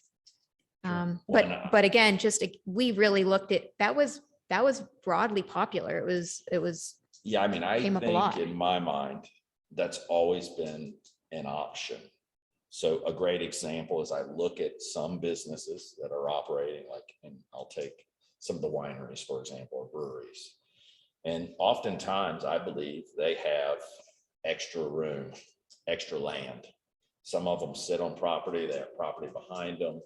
And I do believe there is a possible need for housing for employees. And I think it could be a way for some businesses in Garden City to actually retain employees, you know, because we're already running into the problem, if anybody had noticed, but I do think it's going to be a continued problem going forward, which is that there is no housing, especially for entry-level workforce employees. And that's kind of a need. I mean, I haven't seen a single business that hasn't reduced hours in Garden City, especially, you know, your retail establishments. I feel like twice I went over to Sophia's and it was closed with a sign on the door saying they didn't have enough employees. Cinder Winery reduced their hours basically by about 40% because they can't hire enough employees. And so as I look at those situations, I think, yeah, I mean, it is possible that there could be some workforce housing, and it could be a possibility that, you know, I actually thought of the possibility of in some of these communities, like partnering with some specific businesses that are nearby and saying, we'll actually offer some discounts for your employees so that we have employees that are working nearby. Sure. And especially take those spaces. and like if a CUP comes back to you, of course, we want to be good stewards of the community and say, look, you know, 75% of these are for our workforce, specifically in Garden City. We're really a culture of the housing we create is for people that love it here, work here, celebrate here, you know, do all their functions in a very small city like Garden City. So that's who we would like to prioritize as our clientele. But again, I was just very hyper focused with, even if you are going to provide employee housing, it should always be to the highest quality And, if you're going to do a nice community, do something that everybody can say, wow, that's a higher standard than anything we've ever seen. And that's really what we want to achieve with this code. And I think if you look at what they've done in Sun Valley, that 5-year check-in is, that's an emergency housing Sure. code. So I think, if we slip into a workforce housing conditional use with tiny home communities, that makes me want to lean a little harder into a check-in, because I'm inclined not to do that. I think this is heading in the right direction. I think the conditional use is absolutely what we needed. This looks really good to me, but if it slips into kind of a work, if it's a bunch of dorm rooms on wheels, then we probably do need some check-in 5 years from now. So that's my thought. And I just made a note. So I like the certification at some point on the units themselves, just to make sure that you're getting the longevity out of the unit and it's not being dilapidated, you're facing degradation. But then where you were going is a check-in on the community itself, where the community still has to be maintaining to the standards. Because I mean, you drive by some of the mobile home parks and trailer parks and they're falling apart. Sure. Yeah. Sure. And so, I mean, over time, I mean, everyone's good intentions can go sideways. And so you start out great like that. And then the next thing you know, you have 15 workforce housing camps instead of communities where, I mean, they're out all working somewhere else and coming here, trashing it, going out, come back. And the best thing I heard tonight is you say, we're doing it right. Here's what we've conceptually designed. We're going to write the code to reflect that. Right. That's exactly that's what I want. But what's the next developer want to do with that code? Sure. Yeah. Well, and I think that's, in my mind, there's a lot of things happening here with tiny homes. I mean, one of the things is that the question is, will these even get built? Even if you approve the code, will you have a bunch of applications that come through for tiny homes? And I think the answer is it'll still be a minimum number. I mean, the number of people that this appeals to is a small number.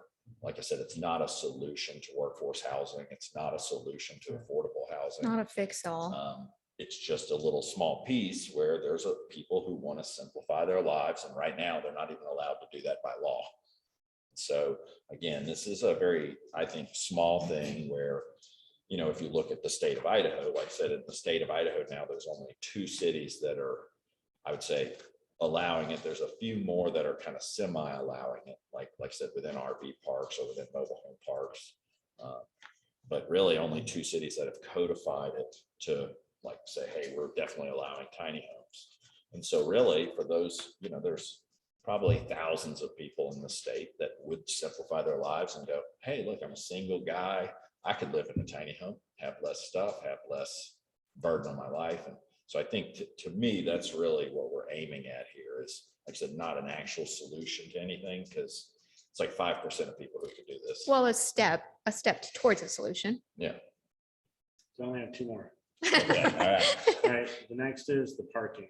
And Yeah. my only concern is you have 0.4 parking spaces for each tiny home pad. Yeah. It means that you're probably going to have a lot of on-street parking. And if you're looking at, an acre, whether it's long ways or skinny, then you're probably going to potentially just have a lot of street parking. So have you thought about just increasing the parking on site? So I think what my goal with the parking is not so much that there's not going to be parking, because I think when we designed our site, every single site had parking, and then we had extra parking. With what we've got here that you're seeing, the code written to meet actually did have parking on all the sites. But I think what I also see is that, like I said, it's this idea that should we be requiring that parking and putting that inflexibility into it? It's kind of like, I know Design Review was saying, well, should we require the parking be separated so that it looks like this, right? Where the parking is over here and then the tiny homes are over there. And I go, well, that's great. Maybe this is how they'll all get designed with it separate. but do you want to force that in flexibility in when we don't force it in on anything else? I would just be careful on minimum standards because we can always do a waiver. And Sure. I've only been here for 7 months now, but I would say we've had a number of people that are asking for waivers on parking, right? Well, and so because this isn't a planned unit development, it wouldn't qualify for waivers. But you can condition, and we believe, of course, I mean, Well, our no, race, Can't condition, you would need a variance, which is basically impossible. they couldn't condition, if it's CUP, couldn't condition parking. That's Okay, not how code works. Jenna was like, no. So I think that's our issue, is that because this isn't a planned unit development, waivers to parking are allowed as part of those planned unit developments, which you guys have been doing every time. But because this is just a CUP application, if we put in that it had to have one space per unit, then they would have to have one space per unit. That would be the end all. And so in my mind, like I said, that actually creates, like, for example, I think when we looked at it, where we want to put a tiny home community, Sure. it's right next to some breweries. We might, because we're friends with the owners, we might be saying, hey, we got a spot for some of your employees so they don't have to live in Caldwell anymore. They want to come pop in, but all of a sudden now they don't need to have a car. So the question is, should we force a bunch of parking spaces into this property when we may or may not need them? And that's where I would say, and as I think as Garden City starts taking the tone towards where do we really want, what's the perfect mechanism of our overall parking?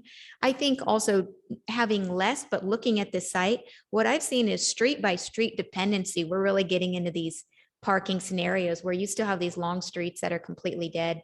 I always say 47th. Nobody ever really is like, oh yeah, 47th, very low conflict. 34th, people are like, there may be parking issues. So we're just seeing that just street by street basis. And I think the city is really heading towards a mechanism to iron out what kind of formula they're really comfortable with. Sorry to throw the city into the one more. Yeah. Well, I know but- they're looking at parking as a bigger picture thing, but I think what I would say is this.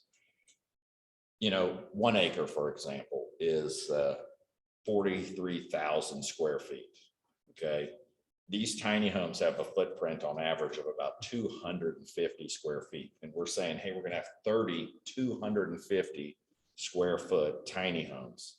So what you're talking about is on a 43,000 square foot acre of property, you really have so little coverage of the actual homes. I mean, it's going to look like this, even less dense than this. So what I'm saying is those properties have plenty of room for parking. They're going to have a lot of extra space that's just open. So what I'm saying is it's great if they want to put parking. If they decide they don't need it, though, I don't believe they should be required to have. That's really my take on it. But Jack. Excuse me for interrupting. Yeah, go on. Chairman, members of the commission, I just wanted to make sure that you have accurate information. There is a section of code that doesn't allow for an alternative to parking analysis. So I just wanted to make sure that I hadn't misguided the discussion. Okay. So you're saying like the alternatives to parking could still be applied without a variance to the code? Okay. Okay, and then just the last one is with the temporary allowance for recreational vehicles. That just seems like it's completely contrary with what you're trying to do. And if you have a small vehicle like that and you bring in a 50-foot trailer, I just don't know how that works. And if it's, That's the common, you're winning this argument and I'm Well, I not. think we looked at that temporary variance as some comments were made to like, hey, why wouldn't you allow somebody to bring in their Airstream if they wanted to, right? If it met a certain criteria, visual criteria but what if it was, I don't guess it could be categorized RV. I mean, again, the RV manufacturers, what if, again, there's just a different of opinions. I think we're fine and then, with either. and then it just goes to who's going to enforce it. I mean, you're going to have building code officials driving around checking their tiny home parks for RVs. Well, yeah, Yeah. exactly. Well, so I mean, it's my take that we should remove it, but we didn't want to remove it yet because there were some comments from city council that were maybe more encouraging of that. So we're kind of. It's just interesting to get people's thoughts, but you're right. I mean, if we're trying to design a stellar community and we really want to set a standard and a really unique prototype, do we, so to speak, risk it by having it in? It can be modified later if things are positive. So let me make sure I understand what you mean by removing it. removing the 15% so that they can have plenty of RVs come in, or remove it from the standpoint, no RVs? Well, right now, there's a actual code piece that says, hey, you could have traditional RVs that don't meet the tiny home requirements. That's what it basically Design says. review says, I believe with Commissioner Montoya, take it out. Yeah, just take Goes that out. so that zero if you're doing a traditional tiny home RVs. community, it's gonna all be things that meet tiny Mhm. home requirements. Mr. Chairman, Commissioner Brand? yeah, let me comment on that. I had some other comments in a bit, but I need to get on this because there is an important issue about, I don't know if, I suspect that you two have, but there are 2 RV parks / tiny home places in Moscow. And that is the problem. And those, if you look at, I went and looked at them both and pulled up their websites, and I went and looked on it in Google. The majority of those sites are RVs, and they're all kinds of RVs. I mean, homemade RVs, you name it, in these, with a few tiny homes. Now, I understand you guys, I guarantee it doesn't look anything like that. So the RV is an issue. And I would think that if what you're envisioning, and I own a travel trailer, 28 foot. So I can see that I desire maybe if you put 15% in there, but it would disrupt the vision of what these two are planning to do. And that's part of it. I get that.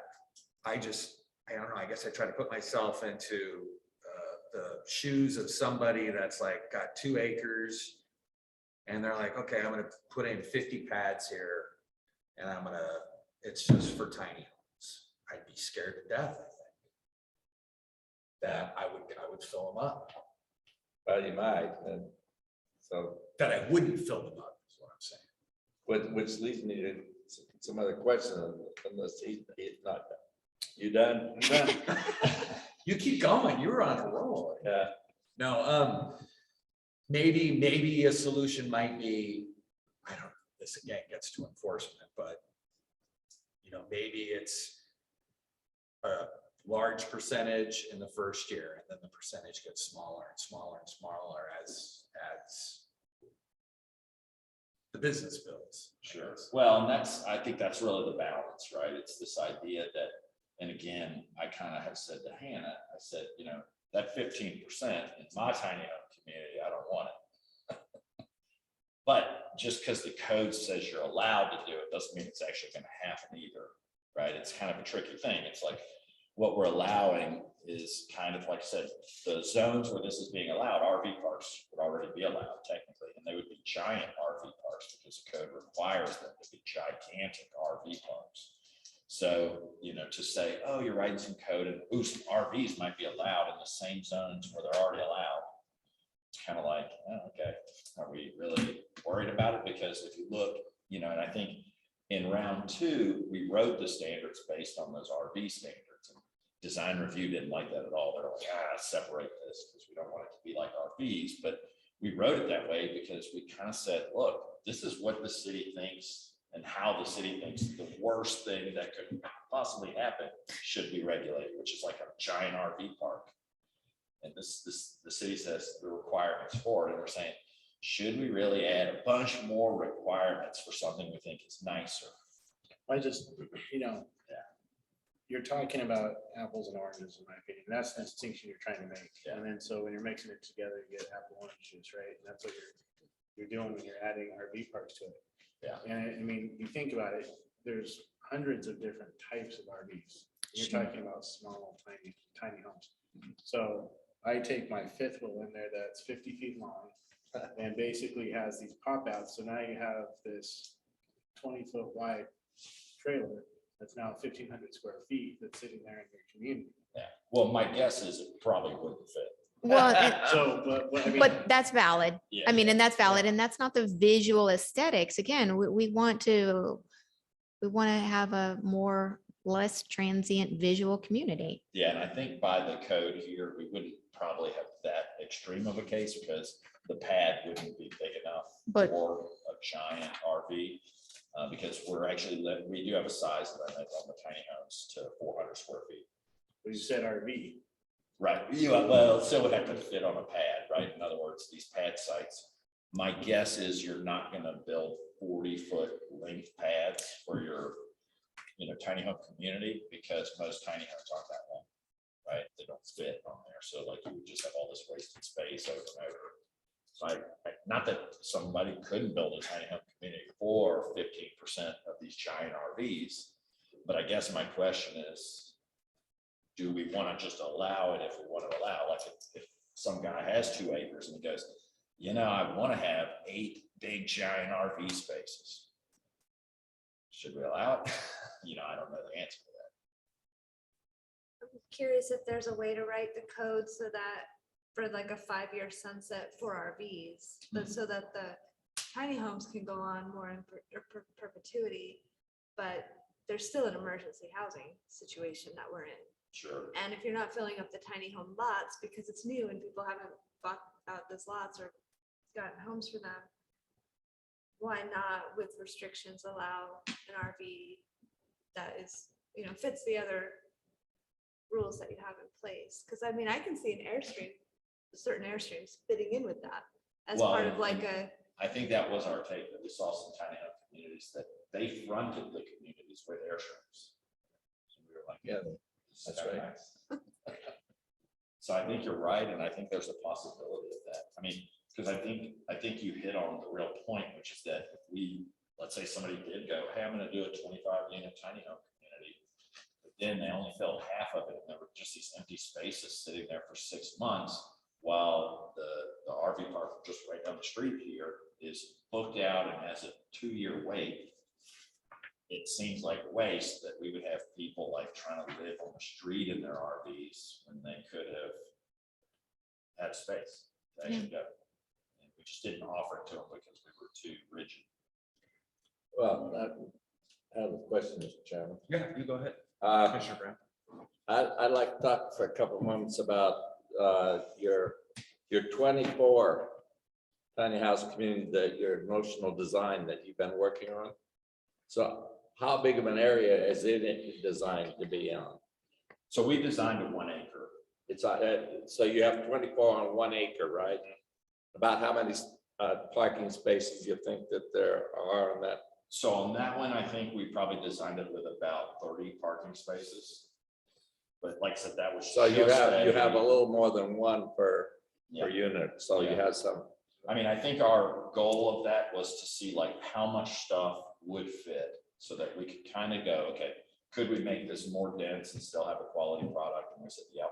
Could we Could put we make more it less dense amenities? and still be kind of cool? Yep. Could it lose some of this parking and still be perfectly fine? Yep. So we really designed something that was kind of intermediate to what we were visualizing as like what we would want to live in. I have a couple more questions and Yeah, you and go then ahead. and then I have some comments.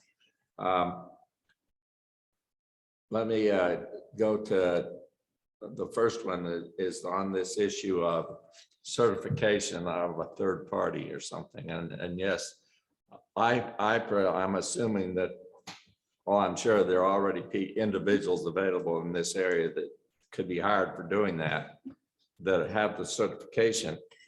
And my thoughts are on it.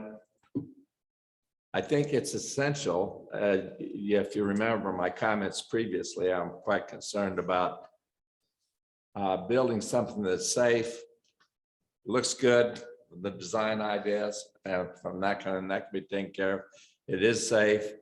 And I was in the Army 26 years. And one of the things that I learned in the Army was the following: if you don't inspect it, guess what? Doesn't get done. Well, it also happens if you don't re-inspect it. You're just inspecting it one time and then it's ignoring it when you have to go to use that weapon system. It's not going to work. So I think that in this process, your idea of having it be built and be certified to start with recreational vehicle standards. If you're in the case of a tiny home community, like that's a good one. But I think something needs to be worked into it. So I'm not sure how periodic that has to be.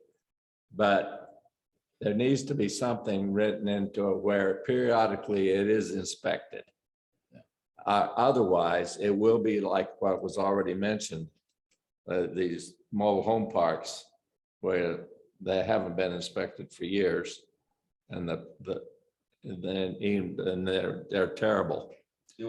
So something needs to be put into it like that. I Okay. mean, in my mind, maybe the city already has a mechanism to do that, and we just don't do it that well, which is why mobile home parks, but I assume like the mobile home parks, when they got built, they had to meet certain landscaping requirements, and over time, they just no longer meet those requirements, but I believe the city could probably continue to enforce them.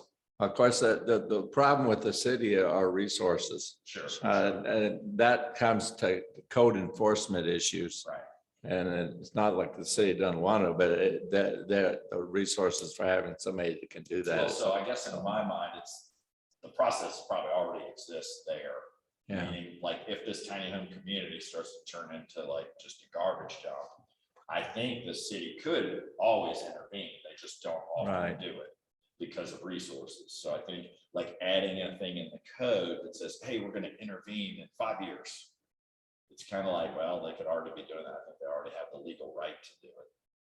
I think it's just about resources, maybe. I don't know. I don't mind, or I think the idea that the community owner sends in, on the date, they send in, here's the condition of our park. They even come before you, and again, I personally don't mind the idea of having the owners have some onus in coming before a body and saying, here's how my community functions. That might be a way of doing it. Just saying update, park owner needs to come in. That's kind of what's been recommended. Is you could do that. That's right. Something like that might work. But anyway, I would want something in there. A next item has to do, and we talked about this before, and the way it's written in here, I like the fact that it's now been added that each unit will have to have some kind of an enclosed storage space. I think that that's really important because we own sort of a tiny house up at Donnelly. We own a 1912 Forest Service cabin that we rehabilitated. It's 12 by 12 on the inside with a sleeping loft. Now that's a pretty good definition of a tiny house. All right. But in order for us to accommodate and use it like our family uses it, I also designed up, and it has a bathhouse that goes with it. And the bathhouse is now bigger than the cabin because of the stuff that you have to store and other things like that. So if you don't have something that's enclosed, well, the place it gets stored is all around the peripheral of those units. That's where it all is, and that's where it gets left. So I'm really desirous that when you put that as one of your primary amenities, is a place where people put their stuff when they're not using it. Would you be satisfied with a community Absolutely. space? Okay. And like in multiple family Yep. places, that's Absolutely. That's how that requirement. The lockers. We Sure, could do- absolutely. It Whatever does not avoids keeping it. Okay. just have to have a place. I just have a real problem with outbuildings. I think they become blighted also. I think you're exactly right, but that's one way to do it. What I'm saying, just thinking that people I understand who you're pitching to. You're gonna pitch to people that live a reduced lifestyle that don't have all of this stuff. But I guarantee you, and they live in this area, with all the outdoor activities and stuff to do, they're gonna have lots of stuff. Sure. And you can do that. Yep. And I think we can definitely find that community storage space. I just don't like when people get one tough Yeah. shed, then two, then three. And then you're like, this is not the I point. understand that. You can design that into your Absolutely. community. And Well, and I do think city code does have regulation that would prevent stuff from being stored outside. right. So. Again, enforcement. But you gotta have an alternative place for it. Yeah. In the area that's readily available to them. Yeah, that's true. Okay, otherwise it will get stored underneath it and everywhere else. And the other item is, I want to go to the additional dwelling unit issue. I'm the one that I think Jenna mentioned. I think that we need to address the additional dwelling unit issue as part of what we're doing here, because it's mentioned in here. Yeah. You are going to have, and it was maybe one of the places where you've already mentioned where it could be. If a homeowner, they want to have an additional dwelling unit, and I think it should be established that it could be a tiny house. And if I understand what was already said, you could have on one lot up to 2 of them. If you get more than 2, then you're going to have a tiny home community. All right, you come in under the CU process for that we're just describing. But I think we ought to look at what do we do about places that you described that maybe they want to have one unit or 2 units in their primary house. We need to have some rules on that. One of the places in Idaho, I can't even remember what the name of it is, where they do allow that, they require them to be on foundations, which eliminates the problem of certification. You put on a foundation, it's a manufactured house that was a HUD inspected under when it was being built, or it is built on the International Residential Code. Sure. And that would take care of that kind of thing. And what we'd have to do is reduce our recommendation that we just made 2 years ago about the minimum size of a district dwelling unit. But I can envision building on the kind of certification that you're talking about, somebody doing it with a tiny house and leave it on wheels. Mm-hmm. But we need to write in what those conditions would be. If they had 3, then they have to come in under a CU. It would be covered by all of this other stuff we talked about. But let's say that they had 1 or 2. We should have it same requirement. In other words, if they want to do that, they're going to have to go out and hire somebody, a third-party person to certify it under the same rules. It would have to be, if you will, street legal. Yep. So they can get a license by ITD. Yep. And whatever we come up with on the let us say a self-reporting, where periodically they had to come in and certify, yeah, it's still being used for what it is. Not just put it there and not ignore it. Yeah. But anyway, I think we ought to incorporate, if possible, into this code change. So we cover that. We don't leave that out. Thank you. And we will definitely talk to staff about how we can apply that. I think it could be done. Yep, I agree.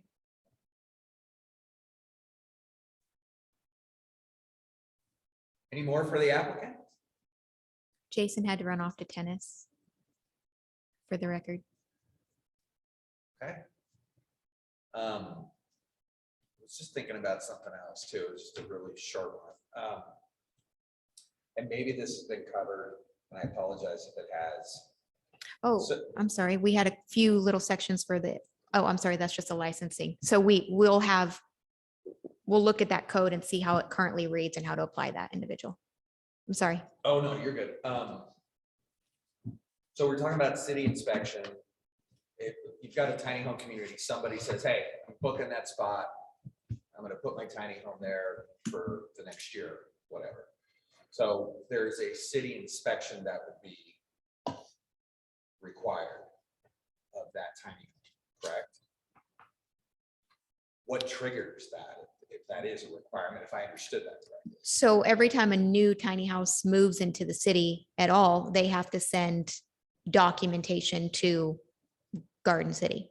So just that it's been certified and everything? Yep, before they checklist move date, in, before they move in, ownership, or within 30 before the days? unit even comes to the city or before, it's like a 24-hour. We put a pretty tight timeline so that they needed to send docs before they were in tow to the city, Okay, is how I believe we discussed that. okay. Community name, all the details. And again, then the community's already checked out, but it's like, okay, we have a new tiny house coming in. They would have already had to have been approved. So they can't just, 24 hours, we're coming into the city. It's like you had to have gone through an approval process for that unit in some mechanism. So they can't just willy-nilly, it's not a quick process. And so that's where, yeah, some of the community owners are gonna have to just be patient in reserving their slots, but that's, you have to make sure that it's seen from a design criteria. I had Yeah, stressed please. one kind of last point I wanted to make. I just in terms of camps, I'm not in the bringing the Airstreams and trailers. But I also think the way that this is, at least what's in front of us here and whatever 315.2 kind of certificate, since we're talking about certification, and if we do an annual review of that, we have language in here for module. I mean, what makes a tiny house different than an RV is the question. I think what we're talking about. There's a phrase in here, modulation and articulation of the facade and roof line.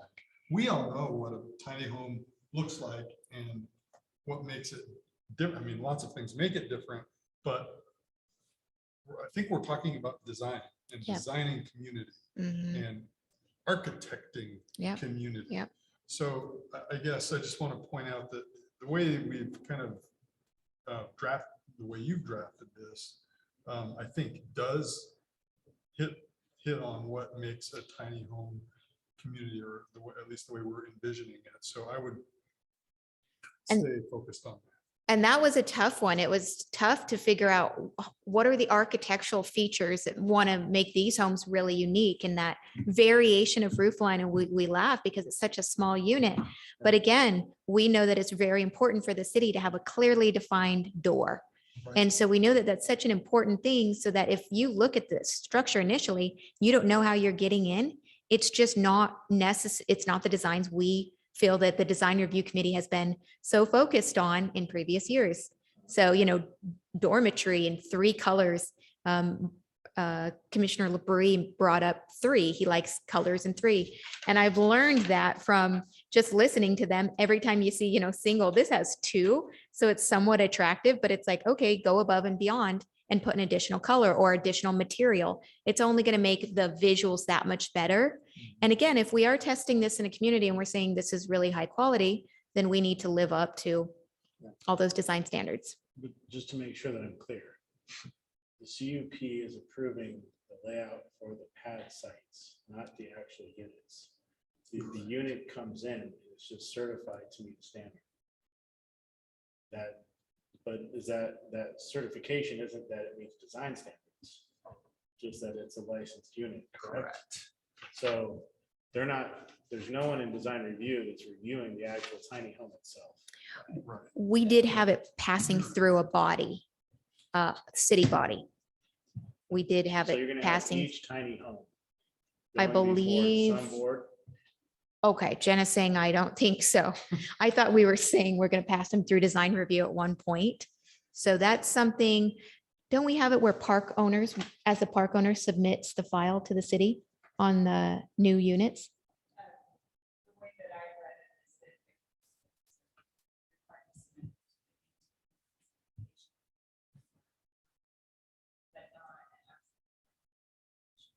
So basically, you could drive up a shed here that says it's a tiny home, and no one's going to review what it looks like. So you can have 30 sheds that are all considered tiny homes that all look the same, and no one's going to enforce the design standard. Well, and again, we put that design criteria in, but in talking through this, we don't have a mechanism to ensure it. So we'll find a mechanism, whatever the city feels Well, comfortable with. I might comment on that. We we just took this and I'm getting a bunch of interference for some reason. I apologize. Remember, we just took previous action on recommending something that's going to do away with the design review committee as it now exists. So if that's what's going to be in it, it's going to be some consultants that are going to be doing that. They're going to be providing that because we're not going to have a design review committee. No, that's what I'm saying, Yeah. is that your CUPs for basically a piece of paper that shows a bunch of squares. They're not approving anything like that, right? No, that's right, but for the new ones, they're going to have a concept on the CU.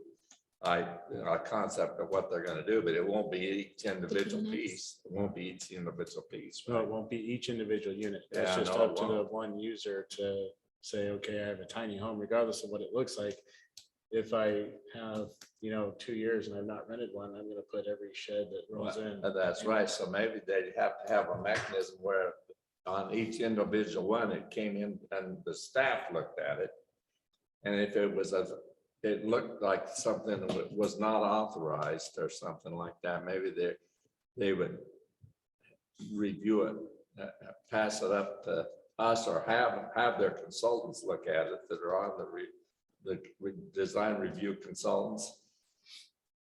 It needs to be a mechanism in like that. But Yep. it seems to me that they wouldn't have to hire the consultants to do it unless it was outlandish, right? Or it was like what Matt described, an industrial square box with a door. But what am I missing? It's going to be, we know it's going to be certified as an RV. Yeah, but there's not gonna be any design standards. Yeah, they won't have design standards. And I understand that. That just says that it's got structurally, it's got the right kind of wiring. It's got fire type of Madison capabilities. That's what is that certification.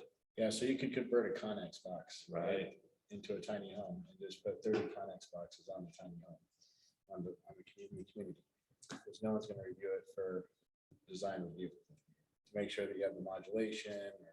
Yeah, it's not gonna do that. You're approving pad sites. not- Right. No, I get that. So I Okay. think what an easy solution would be to create a form that includes all the design criterias, but honestly add more design criterias and then like a sheet of, does this meet 3 color palettes and materials and a clearly defined door, roof articulation, really line that out. And again, now that we talked this through, the only body I can see that it goes through fairly simply is the design consultants, and saying, we got unit coming in, does this match this form, so to speak?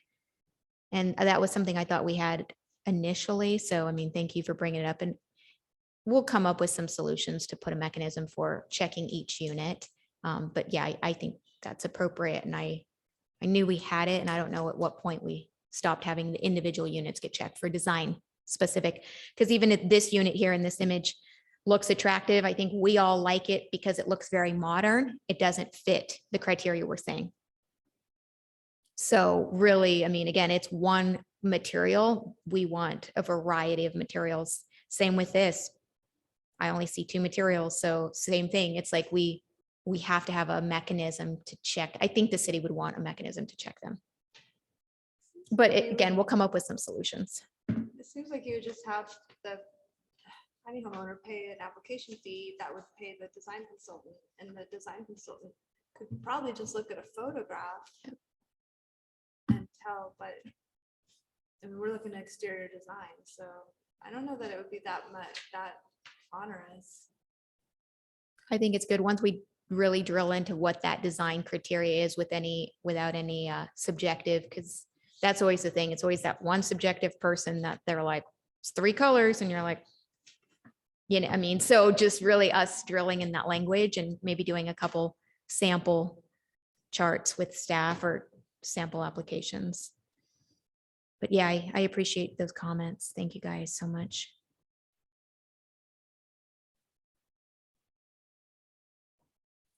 Those were my only, that was the end of my presentation. I appreciate all of the pictures that you put in there. Yeah, it's been interesting because all the images, as soon as design review says something, we say, okay, let's apply it and see how practical it is. Like this is a real standard model, but again, would this make our criteria? Nope, it's blue and white. They need to add another color. They could paint these dormers or something, but it's tough. I mean, the design criteria we put in place were because we want them to be very attractive, or design review. I mean, they have a very specific eye.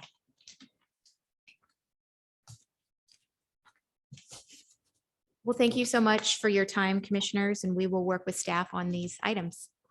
Yeah, thank you for your time.